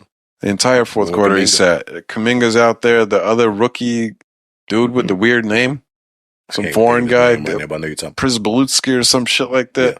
This guy was out there. It's interesting to see that Klay seems like he's really rounded into form at this point as like a really low level role player. Any thoughts on that? He doesn't offer you much anymore on the offensive or defensive end. He's almost a liability now on defense, right? Yeah. Like he's not a good player on that end no more. And again, I mean, to me, it's not even, I mean, of course he's not, making shots at the same clip, but it's his shot selection that's, to me, it's like, why are you shooting that shot if you know you're not really hot right now? You should be taking the contested look, but you still trying to grasp for something that you was doing, consistently 5 years ago. You need to, I don't know, think about retooling your game a little bit, but they're getting old, man. It's over for that genre of, or that version or era of, the Warriors. The team. So, yeah. It's the end of it. I mean, you can see it, the writings on the wall, like from the beginning of the season. Like, Klay hasn't had a good season all season. Like, he's been this way for the last, since the season started. So it's like, you can see this coming. I think shooting 41% from the field. By far the worst of his career. Yeah. It's bad. Yeah. Like, real bad. So yeah, team's getting broke up. It's over. Yeah. There's no need to hold. I think with them winning that chip against us a couple years ago, it held them on to keep them together. They should have blew it up. Got some big contracts. Yeah. But it's hard to say blow it up after you won another in the chip. moment. Yeah. Yeah, like it's hard to say let's blow this shit crazy, up. yeah. But in retrospect, they probably should have. It probably should have. Well, I mean, you saw the decline of Klay. I think they're moving Poole hurt too, because now I think Chris Paul been out for a while. He's been hurt. Yeah. So it's like, I think that Poole move hurt them too, because at the end of the day, he would have been a nice guy to bring in for offensively for that team. But how you want to look at it? I think we're just gonna have to agree that we'll never agree on the Jordan Poole thing. I think that move just had to be made. I mean, yeah, with that factor, but I'm just saying, like, basketball wise, you wouldn't have made that move if that didn't happen. Yeah, in a perfect world, you're not doing it for the things that transpire necessarily on the court. I wouldn't want him now. I actually agree fully with Carl's take on he's just a loser. I don't want him on my team. No, he's just not a superstar. I don't need his 25 points. He wouldn't have been that role if he stayed with the Warriors. Yeah, but he showed at that time that like he couldn't play his role. He wanted to be that superstar guy. I mean, yeah, you can say his head got big, but he was a real huge part in them winning that chip too. So it's like, I think common goals and frequencies and shit like that matter. I think when you put a motherfucker like Poole on a team, especially after he's already won a championship, that's the last thing this motherfucker is thinking about. So his thought patterns are not going to mesh with a team that's trying to, surge for the last chance to win a championship. This motherfucker's like, I'm good. I done got paid. I don't want a championship. That's not the motherfucker you want on a team. He is relaxed. You see the double dribble he had the other night? Like, this motherfucker don't give a fuck about when you start comparing what he's doing with the Wizards, it's like he's with the Wizards, though. Like, that's his mentality, bro. That's who he gonna be everywhere he go now, and he don't want to ring. I think he was the best position being the sixth man on the Warriors than he is being a leader of a franchise. Yeah. So that's what I'm saying. In the mentality of that, your mentality gonna change when you get put in different positions. I think he would have still. They say he got a little crazy after he got paid a little bit and was talking crazy, but at the same time, like, you're not going to think you better than Curry. Like, when you standing playing alongside Curry, you know who Curry is. With the Wizards, who he right beside Kuzma? Yeah, like, I'm the man. Like, I don't give a fuck about nobody else. Another one of his kind. Yeah, it's like, that just makes two peas in a the pod. issue even worse. I think they could have worked through that with him staying with that team and learning championship mentality than him going elsewhere. He's never going to get it back now. Now it's over with. Like, he with a bum team, he's going to have that bum mentality. Yeah, I don't care about the Warriors anymore. They served their purpose. They were the LeBron stoppers. I appreciate what they did. And I felt bad for Klay, honestly, when I saw this morning the post game in the locker room with the reporter. Did you guys see that? Yeah. He looked like he was hurt. He's definitely hurt. Clearly hurt. He said he was hurt. But he said the right thing. He said he was hurt. He was like, honestly, it's really hard. He did follow it up, like, super great teammate and everything. But I appreciated how honest he was about, he was like, I think he said, to go from one of the best players in the world to and he just stopped. Yeah, like, he didn't verbalize what he really feels, but you could tell he knows he's lost it. And it was just sad. I felt bad for him. But look, man, Klay, you're a Hall of Famer, dog. He had a great career. Still. You had a better run than most. Yeah. Like, you're the top percentage of the top percentage. Like, you gotta, you'll be all right, bro. Like, you know what I'm saying? You got a nickname out of it. Like, I think I saw a stat the other day. I think to put it in perspective with Klay, I think he's like right under or he was close to passing LeBron in threes. Mm. And we know how long LeBron's career has been and how long his has been. So the fact that he had that many threes is nuts. Yeah. To be caught up to LeBron. Who dropped 60 points on you in 3 quarters. Yeah. That's still crazy. Still one of the most ridiculous things we've ever seen. He did it twice. Did it? Like, I can't remember. 3 quarters, like 60-point thing. He did it. He had the one where he had like 7 dribbles the whole game. Yeah. That's just a silly stat. That was the one that was ridiculous. I mean, that's his game, though. It's like, nobody fell into their role better than a Klay Thompson. You know what I'm saying? Like, I mean, it's other examples. Well, they built a role for him perfectly. Yeah. I mean, just a motherfucker who's like, all right, I ain't about to dribble behind my back or take it. I ain't even gonna take it to the rim. I'm getting open for the three. Now you see at this point, like you say, like, it's kind of hindering him because he can't do that right now with this team. Yeah. He needs to be able to ball handle. He needs to be able to make a shot for himself to help this team out. And he can't just be running, never dribble 7 times during the game and get his shit off. That's not how this team is built no more. So, yeah. Yeah. It is what it is. Tough stuff. Shout out to Klay. But kind of running low on time. We still got a decent amount of stuff to cover. And to be honest with you, after we talked before we started recording the pod on how we were going to announce this, I believe I completely forgot at the beginning of the pod to mention that we've got a big announcement. So yeah. Oh, yeah. We do have a big announcement. We still got a big announcement coming. If you're still this far into the pod, we appreciate you. We got some more stuff coming. But before we get to that, the Grammys. The Grammys. Grammys happened last night? 2 nights ago? Sunday night? Sunday night. I don't know what day it is, but Sunday night. Tell me about the Grammys. I'm not very informed. Well, I watched the whole thing, pretty much. Just about the whole thing. And that shit was pretty good. Like, it wasn't as bad as I've seen award shows been in the past. It was actually pretty good. A lot of the people got the awards they were supposed to get. I think SZA got hers for her album.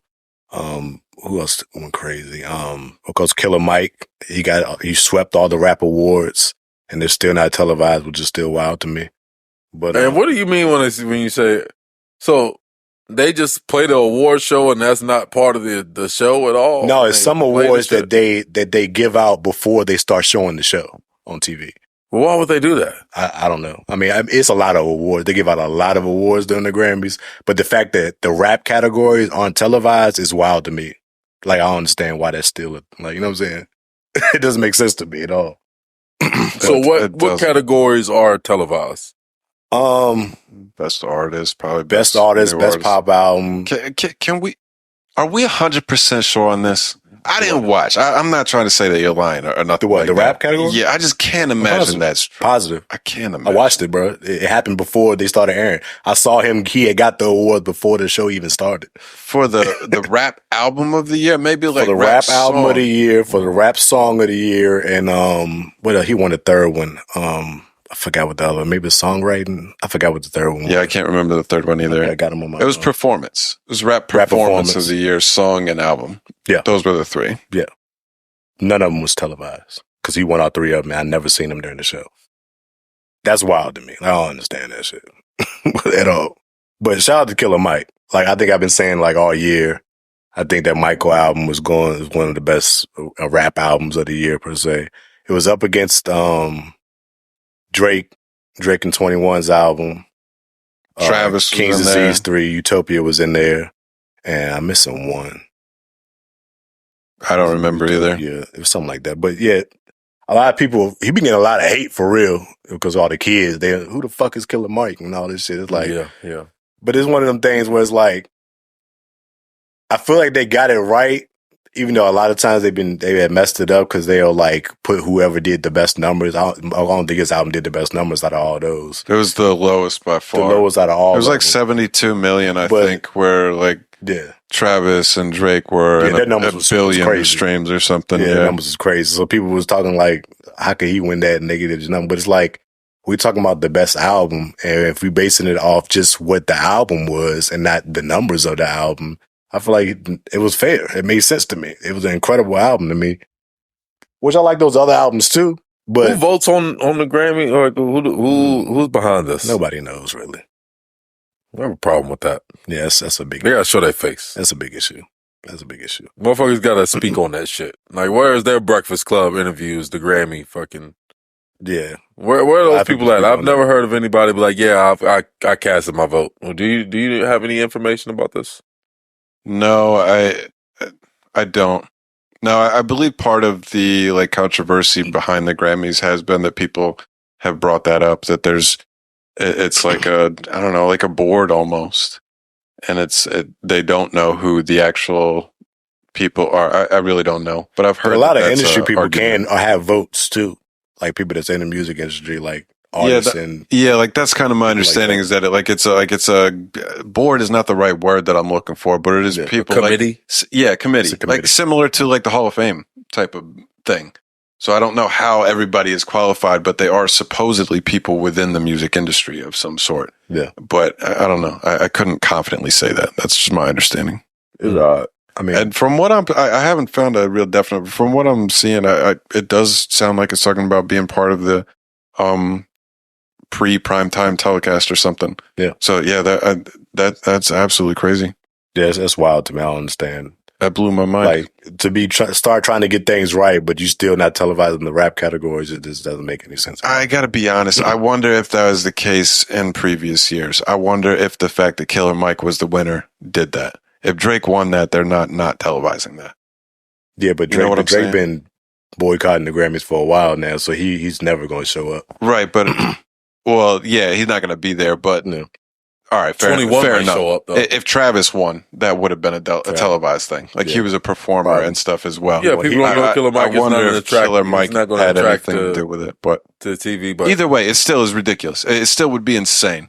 Rap is by far one of the, if not the biggest genre of music right now. To not have the album of the year, at the very least, be one of the televised categories is absolutely crazy. Absolutely crazy. Makes sense. At all. But one of the highlights for me was, boy, Jay-Z got him an award. I think he was the first to get this Dr. Dre, I forgot the name of the award, but some type of award that started last year. They named it after Dre. He was present or whatever. They gave him an award, and his speech, he kind of he gave it up a little bit. Like he was kind of getting his shit off. He had some bars in there a little bit. But he kind of was shitting on the Grammys while getting the Grammy. I mean, technically it's not like a real Grammy. It's like a commemorative award, like a yearly award that's just going to be given out. But, and Jay-Z has won 24 Grammys or something like that. So he's got a lot of Grammys. So it's not like he's won, but he was just addressing, I think he was addressing his wife, Beyonce. What he said is, it's just kind of wild, for somebody to win the most Grammys, but never won Album of the Year. He just kept on uttering, we just got to get it right. We just got to get it right at some point. And, he was taking a lot of shots. He said a lot of people shouldn't be in the category. He took a little shots like that. And then he ended it with the line, which I thought was hard. He basically said, you got to, keep showing up. Keep showing up until they call you the chairman, a genius, and the greatest of all time. And walked off. Mic drop. Fuck up out of there. It was hard. Yeah, I mean, I took most of what he was saying as this is cool, but it's not my validation. You know what I'm saying? Right, yeah. Why people do it. A Grammy only costs $15, the trophy itself. It's cheap as shit. It's not even, it's similar to the plastic ass trophy you got for your participation award in Little League football or basketball. He dissed it as soon as he got it. That shit was funny. He was like, I usually would get this as a sippy cup for my daughter, but she was standing there with it. But she's too old for a sippy cup, so I don't know what I'm gonna do with it. But and then he went into it. Yeah, I was like, damn. He started off hot. It made once I found that out, that video of Kanye pissing on his Grammys, I was like, oh, that makes so much more sense now. He don't give. Well, why a motherfucker wouldn't give him? It's not like his real gold. That does make more sense, yeah, in that sense. He don't give a fuck about these toys. You know what I'm saying? That's pretty much what it is. A lot of people was feeling like he was a little on board, contradicting himself in his speech, though. I mean, for one, because speaking of Kanye, him and Kanye both have 24 Grammys. So they're leading in categories or whatever. And he was saying talking about how it didn't mean much. The Grammy ain't the end all be all, but then telling people to show up. You still should show up. You still need to be present. It was it felt like it was contradicting, but he brought up the boycotts that have happened. I think he said when he first boycotted it was when he was nominated or whatever. And, it was the same year DMX had dropped his 2 albums. And he wasn't nominated or didn't win or whatever. And he was so he boycotted it. And he said, and I was at home watching the Grammys. As that boycott, he's so it kind of didn't make sense how I did that, be a young dude. But he's I guess he was trying to talk about it in a more mature way. Maybe boycotting isn't the exact answer. We should still show up and be in their face so they can see how much they're messing up. In a sense, I don't know. I didn't really take that. I didn't hear his speech, but I think in general that a lot of artists, I think they're just speaking from a place of hurt that they do put a lot of validation in the Grammy. And without getting that validation, every time it goes the wrong way, quote unquote, it's, fuck the Grammys. We don't care about the Grammys anyway. So I don't know. I kind of think, the easier way to say from the outside as a non-artist, but I think if you're not going to put a lot into the validation of these people getting it wrong and picking stuff that doesn't actually make sense, you have to say, for real, forget the Grammys and not care about it. Yeah. You can't get excited when you get one and then say, forget them when you don't. I think that comes across as corny. Not that Jay was saying that, but just in general, I think artists got to decide, like, either the Grammy really means something to you, and I don't think there's anything wrong with that, and you pursue the Grammy to the best of your ability. Or if it doesn't mean anything and they don't have good credibility and they continually pick the wrong people, then don't celebrate it as in, I have to get a Grammy. And when you get one, like, yo, I got a Grammy now. You can't do both. I just don't think. Yeah. It's odd. I mean, going back to like, we're Killer Mike sweeping the rap category, just like, yeah, you could say you don't want it to be valid, but Killer Mike sought out to get this, like with this album. Like he was saying that, I've seen a lot of clips when he was in the making of the album that this is what he was aiming for. So he achieved that. And I think it's not validating because he got a Grammy, but almost like validating his career because he's had a long career. I don't think he never really got his just due as great of a rapper that he is to finally, like, as an elder rapper, be able to sweep the rap category in the Grammys is like crazy. Like when you really think about it, like, cause a lot of people wouldn't even think that he would have a chance at that before this album that he dropped. So I think it's dope for him. I do too. I was really excited for him, happy for him. Yeah. Yeah, he has. I mean, you gotta, isn't it, the album cover is pretty Masonic, so it kind of made me think, yeah, probably so. But, I mean, it makes sense. Crazy thing is, he got arrested after the Grammy. That was odd. What the fuck's going on? You get arrested in the Grammys, motherfucker. So this is crazy, right? Like, this motherfucker apparently get arrested in the Grammys for some kind of altercation that he had. But Will Smith walks on stage and slaps a nigga in the Oscars and he still gets his award at the end. So it's like, yo, this shit is all a fucking show. Like, stop playing with me. What the fuck are we doing? Yeah, that shit was, none of this shit makes sense. That was whack as hell today. You walk put this him in nigga cuffs out and walked him out the Grammys. In handcuffs? Like, come on, after he done won 3 Grammys, after he won his awards. Will Smith slapped the motherfucker before he even got his shit. Yeah. Like, did his acceptance speech and everything. This is crazy. And we don't even know what happened with Killer Mike. So it makes me seem like he didn't really say exactly what happened, but he was just basically saying it was an overzealous security guard. They was going one way that they shouldn't have been going out, and then he just got a little extra on them and put a big cuss. But he said they was gonna rectify it. He didn't say exactly what happened, but it sounded like it was just like over some bullshit. At the end of the day. Yeah, it said something about like it didn't pay. It said something about he was going like out in an hour and partying the rest of the night and like really kind of trying to not draw attention to it. It didn't mess up my night. Yeah, which is dope. It was good that didn't, but still. You know, Glasses Malone? Yeah. He was like, it's the most gangster hip hop moment of all time. Killer Mike did it his way his entire career, took the Grammys, and then got arrested. Glasses is wild.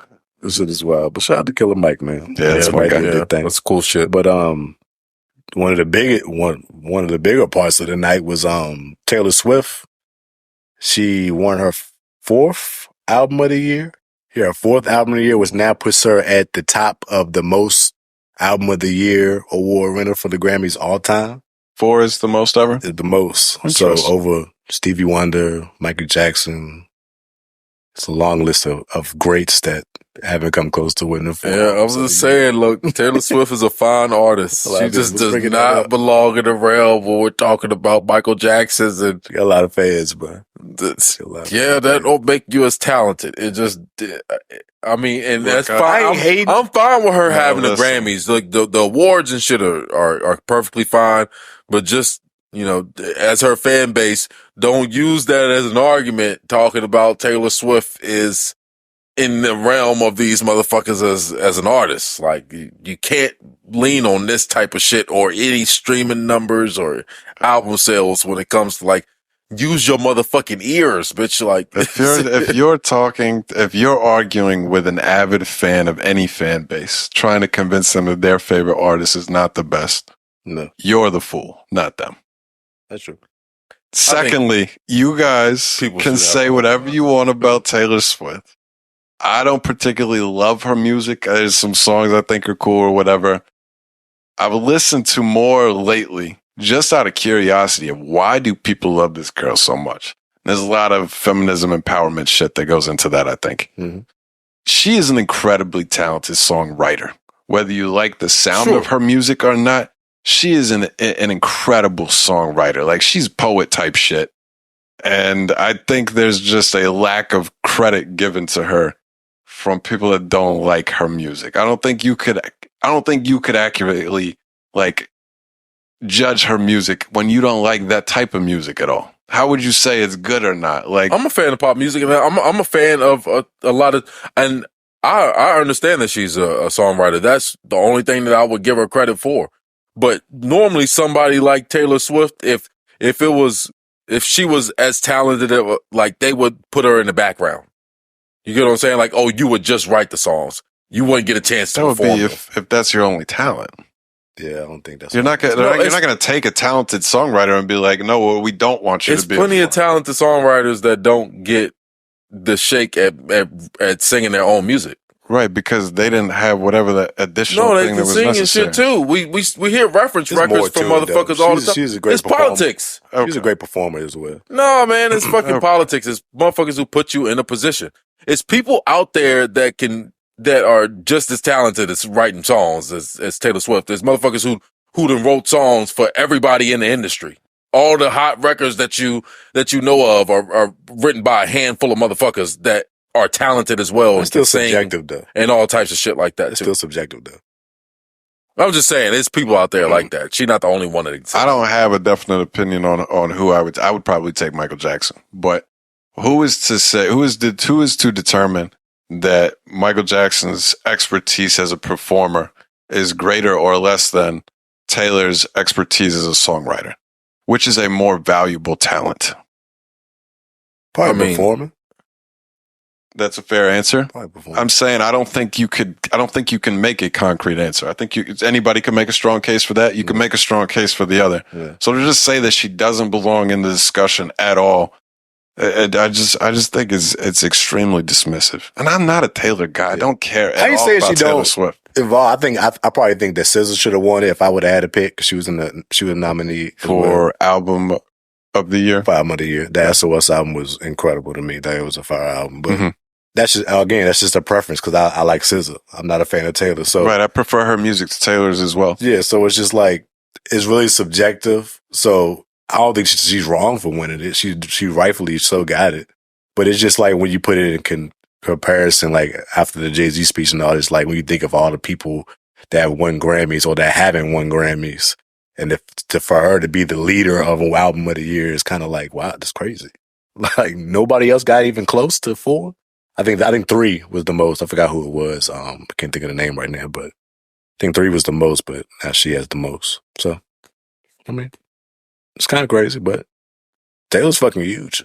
Yeah, she's fucking huge. I will never doubt that. She's huge. And I will never question the fact that she can write music.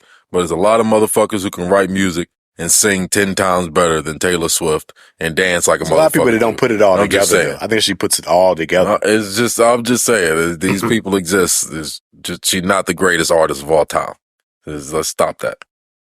Sure. Okay. That's it. To decide who sings better or worse is so subjective. I don't like high-pitched voices. I'm not impressed with, like, falsettos and that kind of thing. Like I acknowledge Whitney Houston, like the incredible talent that she had or whatever. But like the high note stuff is not something that like really moves me. I prefer like more of a Whitney Houston was a high note singer. Like not sure. Okay, I gave a bad example. All right, are you talking about just the people who can actually sing? My point is I'm not blown away by somebody that's incredible with a high note. Okay. Like Mariah Carey? This isn't going to get anywhere. So, what else? What I'm thinking is, what I'm hearing you say is, I'm not impressed with the motherfucker who could like blow. Like that's what we call it in the black community. When somebody shares music with me, I'll have people send me, because right now I'm listening to a lot of music outside of hip hop. I'm listening to all kinds of genres that I wasn't super interested in before. Some people send me some stuff, and it's really high-pitched voice is like they're showing their range on how high they can sing, and it's like, this is incredible. I could tell that there's an incredible talent that not many people could do. What I prefer, what I like more is like a gravelly, raspy voice, a soulful voice, a somebody that can blow. Like, I'm going to give you white artist names, but like you hear an Adele, to me, that is like one of the most impressive voices I've ever heard in my life. Yeah, she's there. Where other people share with me this different style of music. I don't know what I don't even know how to describe music. Like people talk about tenors and shit. I don't know what that means. Yeah. But whatever the one is that's like the high note stuff, that doesn't impress me. Soprano or something like that. So that doesn't, like, I would, if I had to compare two artists and one sang like that and one sang like Adele, I would say Adele is like by far a better singer. But other people might have a different taste in that. Like, I just don't know how you just decide that there are better singers than Taylor because you don't like her. I mean, you ain't never heard Taylor sing. Mean you're the best singer either.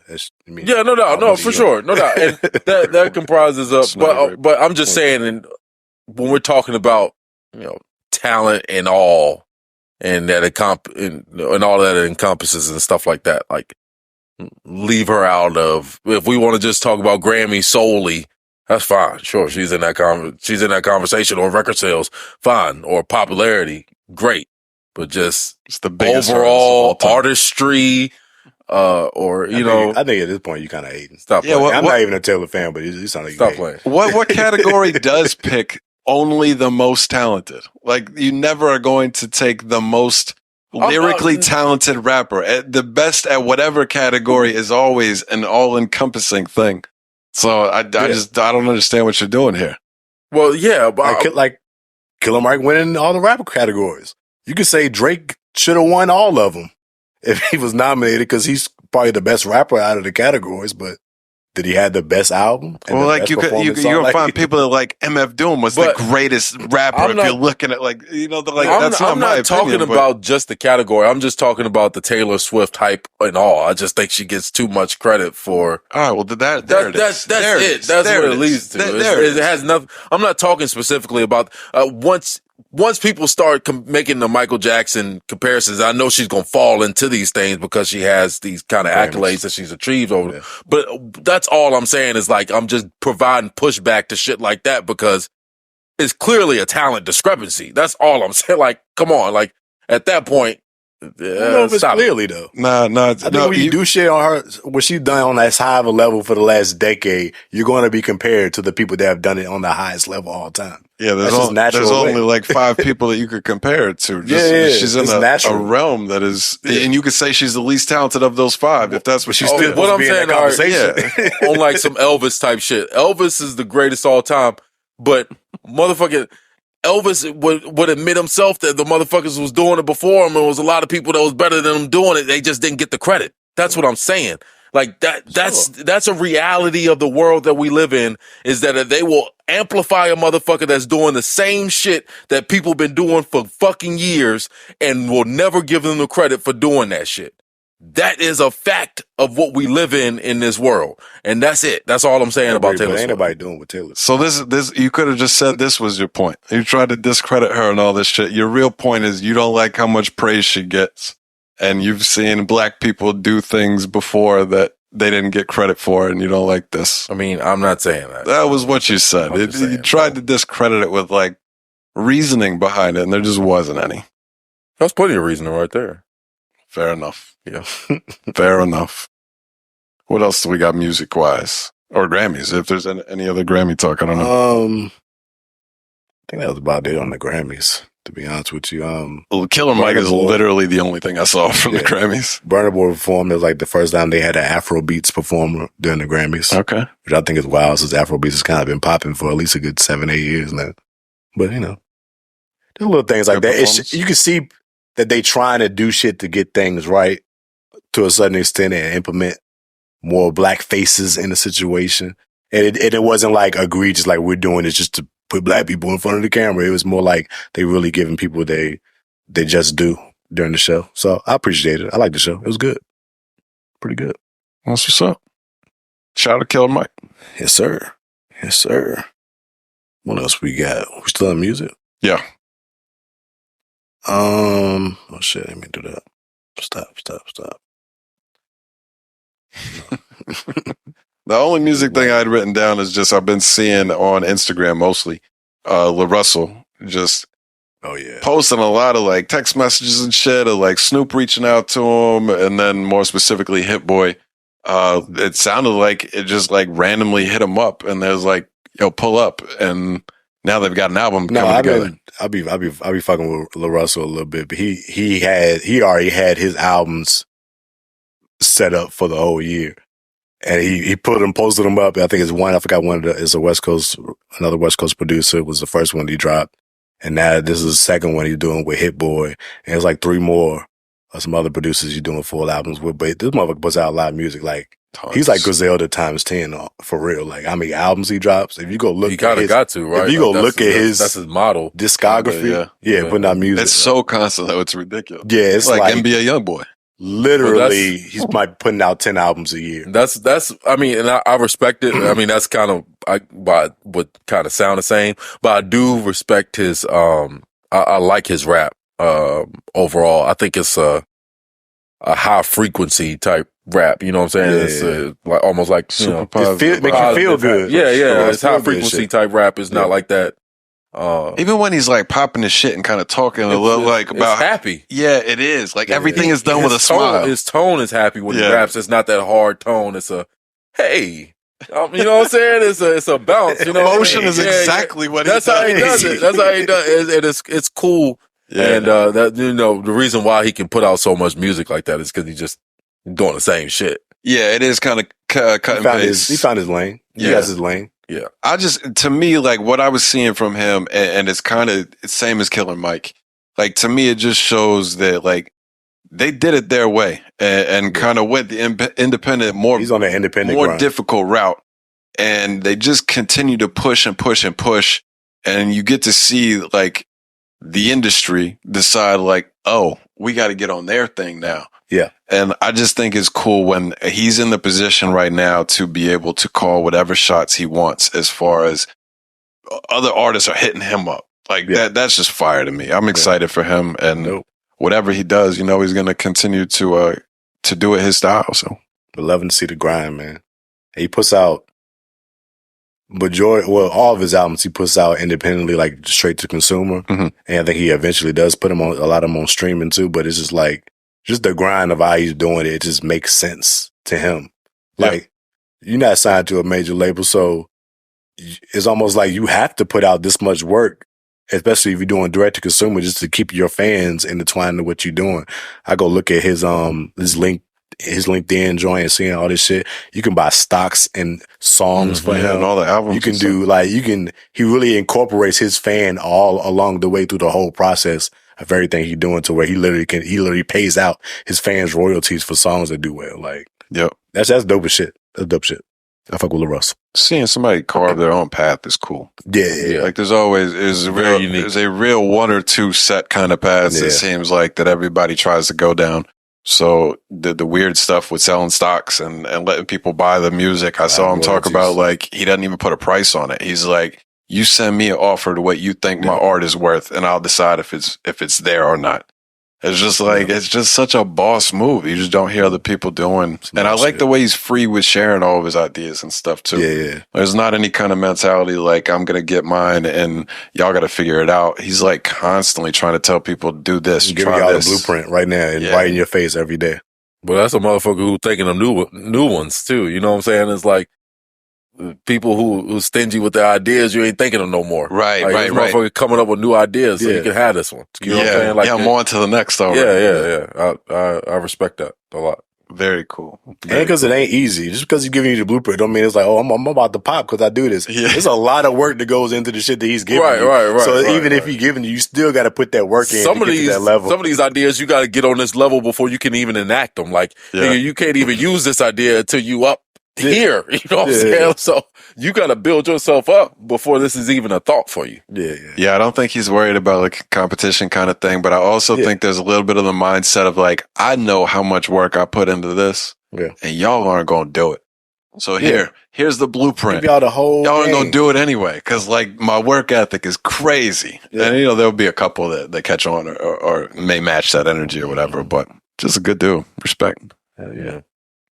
Fuck awesome, man. Any other music stuff? I didn't actually listen to any new music this week. Nothing really big dropped. New hip hop. Nothing really big dropped this week. Don Toliver dropped a new single. I think it's pretty dope. I didn't love that Bandit. song. I actually did hear that. Yeah. I lied. I did listen to that because he's trying to change it up a little bit, change his lanes. When the beat switched on the song, I kind of liked the second half of it. Yeah. I really didn't like the beginning of that song. Yeah, it's pretty. It's kind of like Travis Scottish a little bit. I think everything he does even though that's his guy, he worked with him a lot, so it kind of makes sense. But it's dope. I think it was a dope record. It ain't that bad. But what else fucking dropped? Nothing else really worth talking about dropped, other than LaRussell shit and Toliver. Nothing else really dropped. All right, worth talking about here. Well, we got like 15 more minutes, so I want to do our big announcement and not have to rush that in case we want to say anything else. Yeah, and then we come back to the streamer stuff because I did think that was kind of interesting too. Yeah. So anyway, if you've stayed in this long to hear our big announcement, I'll be honest with you, I don't know what to say right now. The big announcement is the podcast is coming to an end. Obviously, the Mac is not coming back after next week. The return. One more time. What's the opposite of a return? Departure of the Mac. Yeah, there you go. Yeah, there you go. Next week, we're going to do our last episode covering the Super Bowl and stuff. And that'll be it. Kind of a little background. I mean, to be honest with you, I'm the one that kind of made the call and ruined this thing that we've got here. Damn you. I told the guys, I've had a lot of ups and downs throughout the past a long time now. And kind of more recently, I'm 34 years old and shit. I'm 34 and I feel like I haven't really been alive for a lot of that time. I've just been existing and kind of surviving and doing whatever nonsense I got to do to get through each day. But I haven't really been thriving like I would like to. And I'm kind of digging into that and trying to address a lot of the stuff throughout my life. And part of that process, I just felt like right now, I can't really focus on the podcast the way that I should be. I haven't been doing it for quite a while, to be honest with you. And I just felt like at this point in time, it was important that I take a step back and really try to find my true purpose and my calling in life. And I want to do stuff, not that I'm not proud of the podcast, but I want to try to find something that I really find fulfillment and meaning in. And I don't know what that is yet. I really feel like I need to kind of explore and figure out what it is that when I die eventually, what is my legacy going to be? And, what things will I look back on and really be most proud of? So that's kind of where the situation came from. It's something I've thought about for a while. I told the guys a couple of weeks that was what I was going to do. And, overall, we did this for 4 years. Sure. Yeah. When we first started, I never really thought that this was something that would even take off, to be honest. Before Moss was even a part of this, me, Carl, and Max were just bullshitting and doing stuff at work, working overtime, and we would talk and argue for hours. And we're like, yeah, we should record this. And we started it, and obviously Max left at a certain point. Moss stepped in, and particularly over the last year, Moss has really been the driving force of the podcast. I'll let Carl speak for himself, but I haven't had the passion or the desire as of recent to really put in the time and stuff. And Moss always does.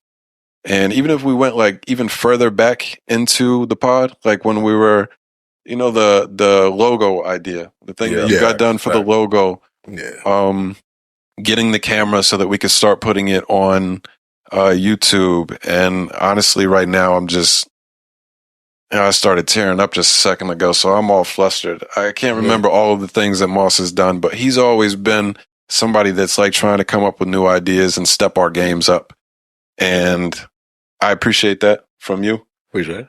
And, I told you this personally when I told you that I was going to stop doing the pod, but, I really didn't carry the load the way that I should have been for quite a while now. And, for the people that stayed and paid attention and watched and stuff, I appreciate it. But I don't feel like I really was bringing it. So, yeah, I apologize. Apologize for that. Not something that I'm particularly proud of with the pod, but I don't know. Yeah, I mean, appreciate it, bro. I don't think you're alone with some of that stuff, man. I think I'm just in a different spot, as well too. Like I just, a lot of the things that we bring to the table here is different from what I, kind of, I guess, immerse myself into throughout the week now. As I mean, when we first started this, like music was my day to day, every day. Like that was huge in my life. It is not a big portion of it anymore. Like I rarely listen to it. I'm looking at different stuff now. I'm researching different things, and it's in a completely different avenue from a lot of the, the spaces that we talk in, or pop culture references, or stuff like that. So, yeah, I don't think you're alone. I've been less prepared in that regard when it comes to that stuff, just because it's not in my world anymore. So, yeah, I think it's all fair for sure. No doubt. And again, I mean, hey, it's been a long time, motherfuckers, a lot of shit's changed. I've had 2 kids while we did this, motherfucker. That's crazy, bro. Yeah. So, yeah, from that perspective, like, I always knew that you were, out of our group, Moss has a kid, but like, he's not in that early stages of having a child like you are. Yeah. So like, as you continue to have more kids, I honestly was shocked that you continued to do the pod as long as you did. Like, I always felt like at some point Carl was going to tell us like, I can't keep doing this every week, because it is a big commitment. Every week we get up and we do this, and a lot of people, the people that listen might just check out the clips for 15 seconds. They might watch the 2 hours, but we're here doing this for like almost 4 or 5 hours by the time we do set up, pictures, and all the other stuff. Yeah. So it just takes a lot. So I appreciate you giving us your time while you got all the family stuff going on and that kind of thing. For sure. You got anything you want to share? I don't mean to put you on the spot. Let me see. What can I say? I mean, I was the MVP of the pod, man. Pretty much. Easily though. Jordan numbers, son. I'm just, when y'all asked me to join, well, I kind of like forced my way in a little bit, and it kind of just, the space just opened up, so I was there. But I know we really enjoy looking at podcasts and watching and keeping up with different podcasts. I just enjoy the creative part of it. So I thought, since I'm gonna be a part of it, I need to bring something to the table. So my to the table was, I'm gonna make this shit pop. I'm gonna put this on camera. I'm gonna make the creative to make it look more official than it was before, so it can be like, oh shit, these motherfuckers got some legit shit going on, and keeping it consistent. So I just tried to bring what I could bring to the table, step things up, make it more legitimate, because, when shit gets looking more legitimate, you feel more like, oh yeah, I gotta be right for this, I gotta be prepared for this, I gotta come in, we got the setup. So my thing was just trying to contribute in the best possible way. And, when I dedicate, and because I'm a creative naturally anyway, used to make music and all this type of shit I used to get into, used to do art. It's a passion of mine just to get some creative energy out whenever I'm a part of something. And once I dedicate to it, like, I'm in, like, I'm locked in. I'm going to try to find any trinkets or any things to adjust or put into it to make it look good. And, I just felt like I was trying to do my thing, man. I feel like you brought my shit to this table. It's sad for it to end. We kept it consistent. Like, I know a lot of people that try to do podcasts and didn't make it 3 episodes. Yeah. Like, I know a lot of people that tried to do this. Hit 225, dog. We about to hit 225 episodes. That's a whole lot of shit talking. Like, you know what I'm saying? That's a whole lot of shit. That's a lot of talking. That's a lot of shit that you can go through. This shit ain't easy. And even if only fucking 25% of the motherfuckers are good episodes, it's still a lot of shit. You know what I'm saying? That's still a lot of shit. It is, bro. 225 is wild. That's how we're gonna wrap up. 4 years, 66 videos on YouTube. We got to 137 subscribers. I ain't mad at that, man. I'm not mad at that at all. I'm not mad at that at all. The fact we went for 4 years is wild. I couldn't finish college. I couldn't do 4 years of school. We just did 4 years of podcasting. You know what I'm saying? Yeah. committed though, you know. It was fun, bro. In all honesty, like we had a good time. I was kind of thinking about today, honestly. We can talk more about this later if we want to, but if we wanted to, like next week, kind of bring up the like our what am I? I was thinking mostly about Carl's hot takes. I wanted to think about like what are the biggest disagreements that we've had on the pod, and if we have like any final thoughts about who was right on some of the stuff. You know what immediately came to mind is to me, I'm thinking about the ones that I think you were clearly wrong on now, which we could say Zion Williamson, I think, is a good one. Oh, yeah, sure. Jameis is one that we kind of put to rest, but we can think about this if we want to think about our biggest disagreements and where we stand now. It might be kind of fun for next week, but yeah. Got a lot of those, so. Plenty of them, right? Yeah, a whole lot of. You got a list. R. Kelly's an innocent man. R. Kelly, I forgot about that one. That was one we went hard on. That was a wild episode when it was just me and Word at the crib. We had Dr. Umar on the cover. That episode. Yo, I still get likes on that video on TikTok. Yeah, that's hilarious. That R. Kelly clip is funny. Yeah, it's just funny. Innovator of sound. That is hilarious. Yeah, I think there might be like 2 episodes that I missed. I think that one, and then the one that you guys did with James. Oh, yeah. That was a good episode, too. That was fun. That was fun. Well, I don't want to commit to anything crazy. Me and Moss talked about, potentially in the future, maybe doing some sort of content, recording something. To be honest with you, my history and everything, I think moving forward, my passion would more likely be in like a mental health type of discussion. At the same time, there's a lot of those out there, and I don't want to just get on here and talk about mental health like over and over. So it might be kind of a random video here and there. Carl kind of randomly threw out, like maybe we just get together and throw out a random pod one day. Go ahead and put this out there. I'm thinking of starting a show. Okay. Moss already making moves, so I'm thinking of starting a show. I've been, my creative bag. I ain't ready to let it go yet. Yeah. So, you know what I'm saying? I've been brainstorming some ideas and things. And I like it. I think I'm gonna try my hand. I like it, bro. You love this stuff. I think you should do it. Y'all always, of course, invited to the situation. We could always bring the Mac back. We can always bring the Mac back.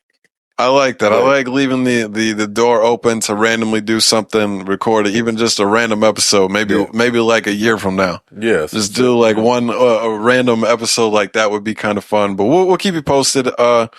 Again, we want to thank everybody that took the time to listen, subscribe, do any of the stuff, share. A lot of you guys have been it's been dope interacting with people. So appreciate y'all. If y'all don't mind, yeah.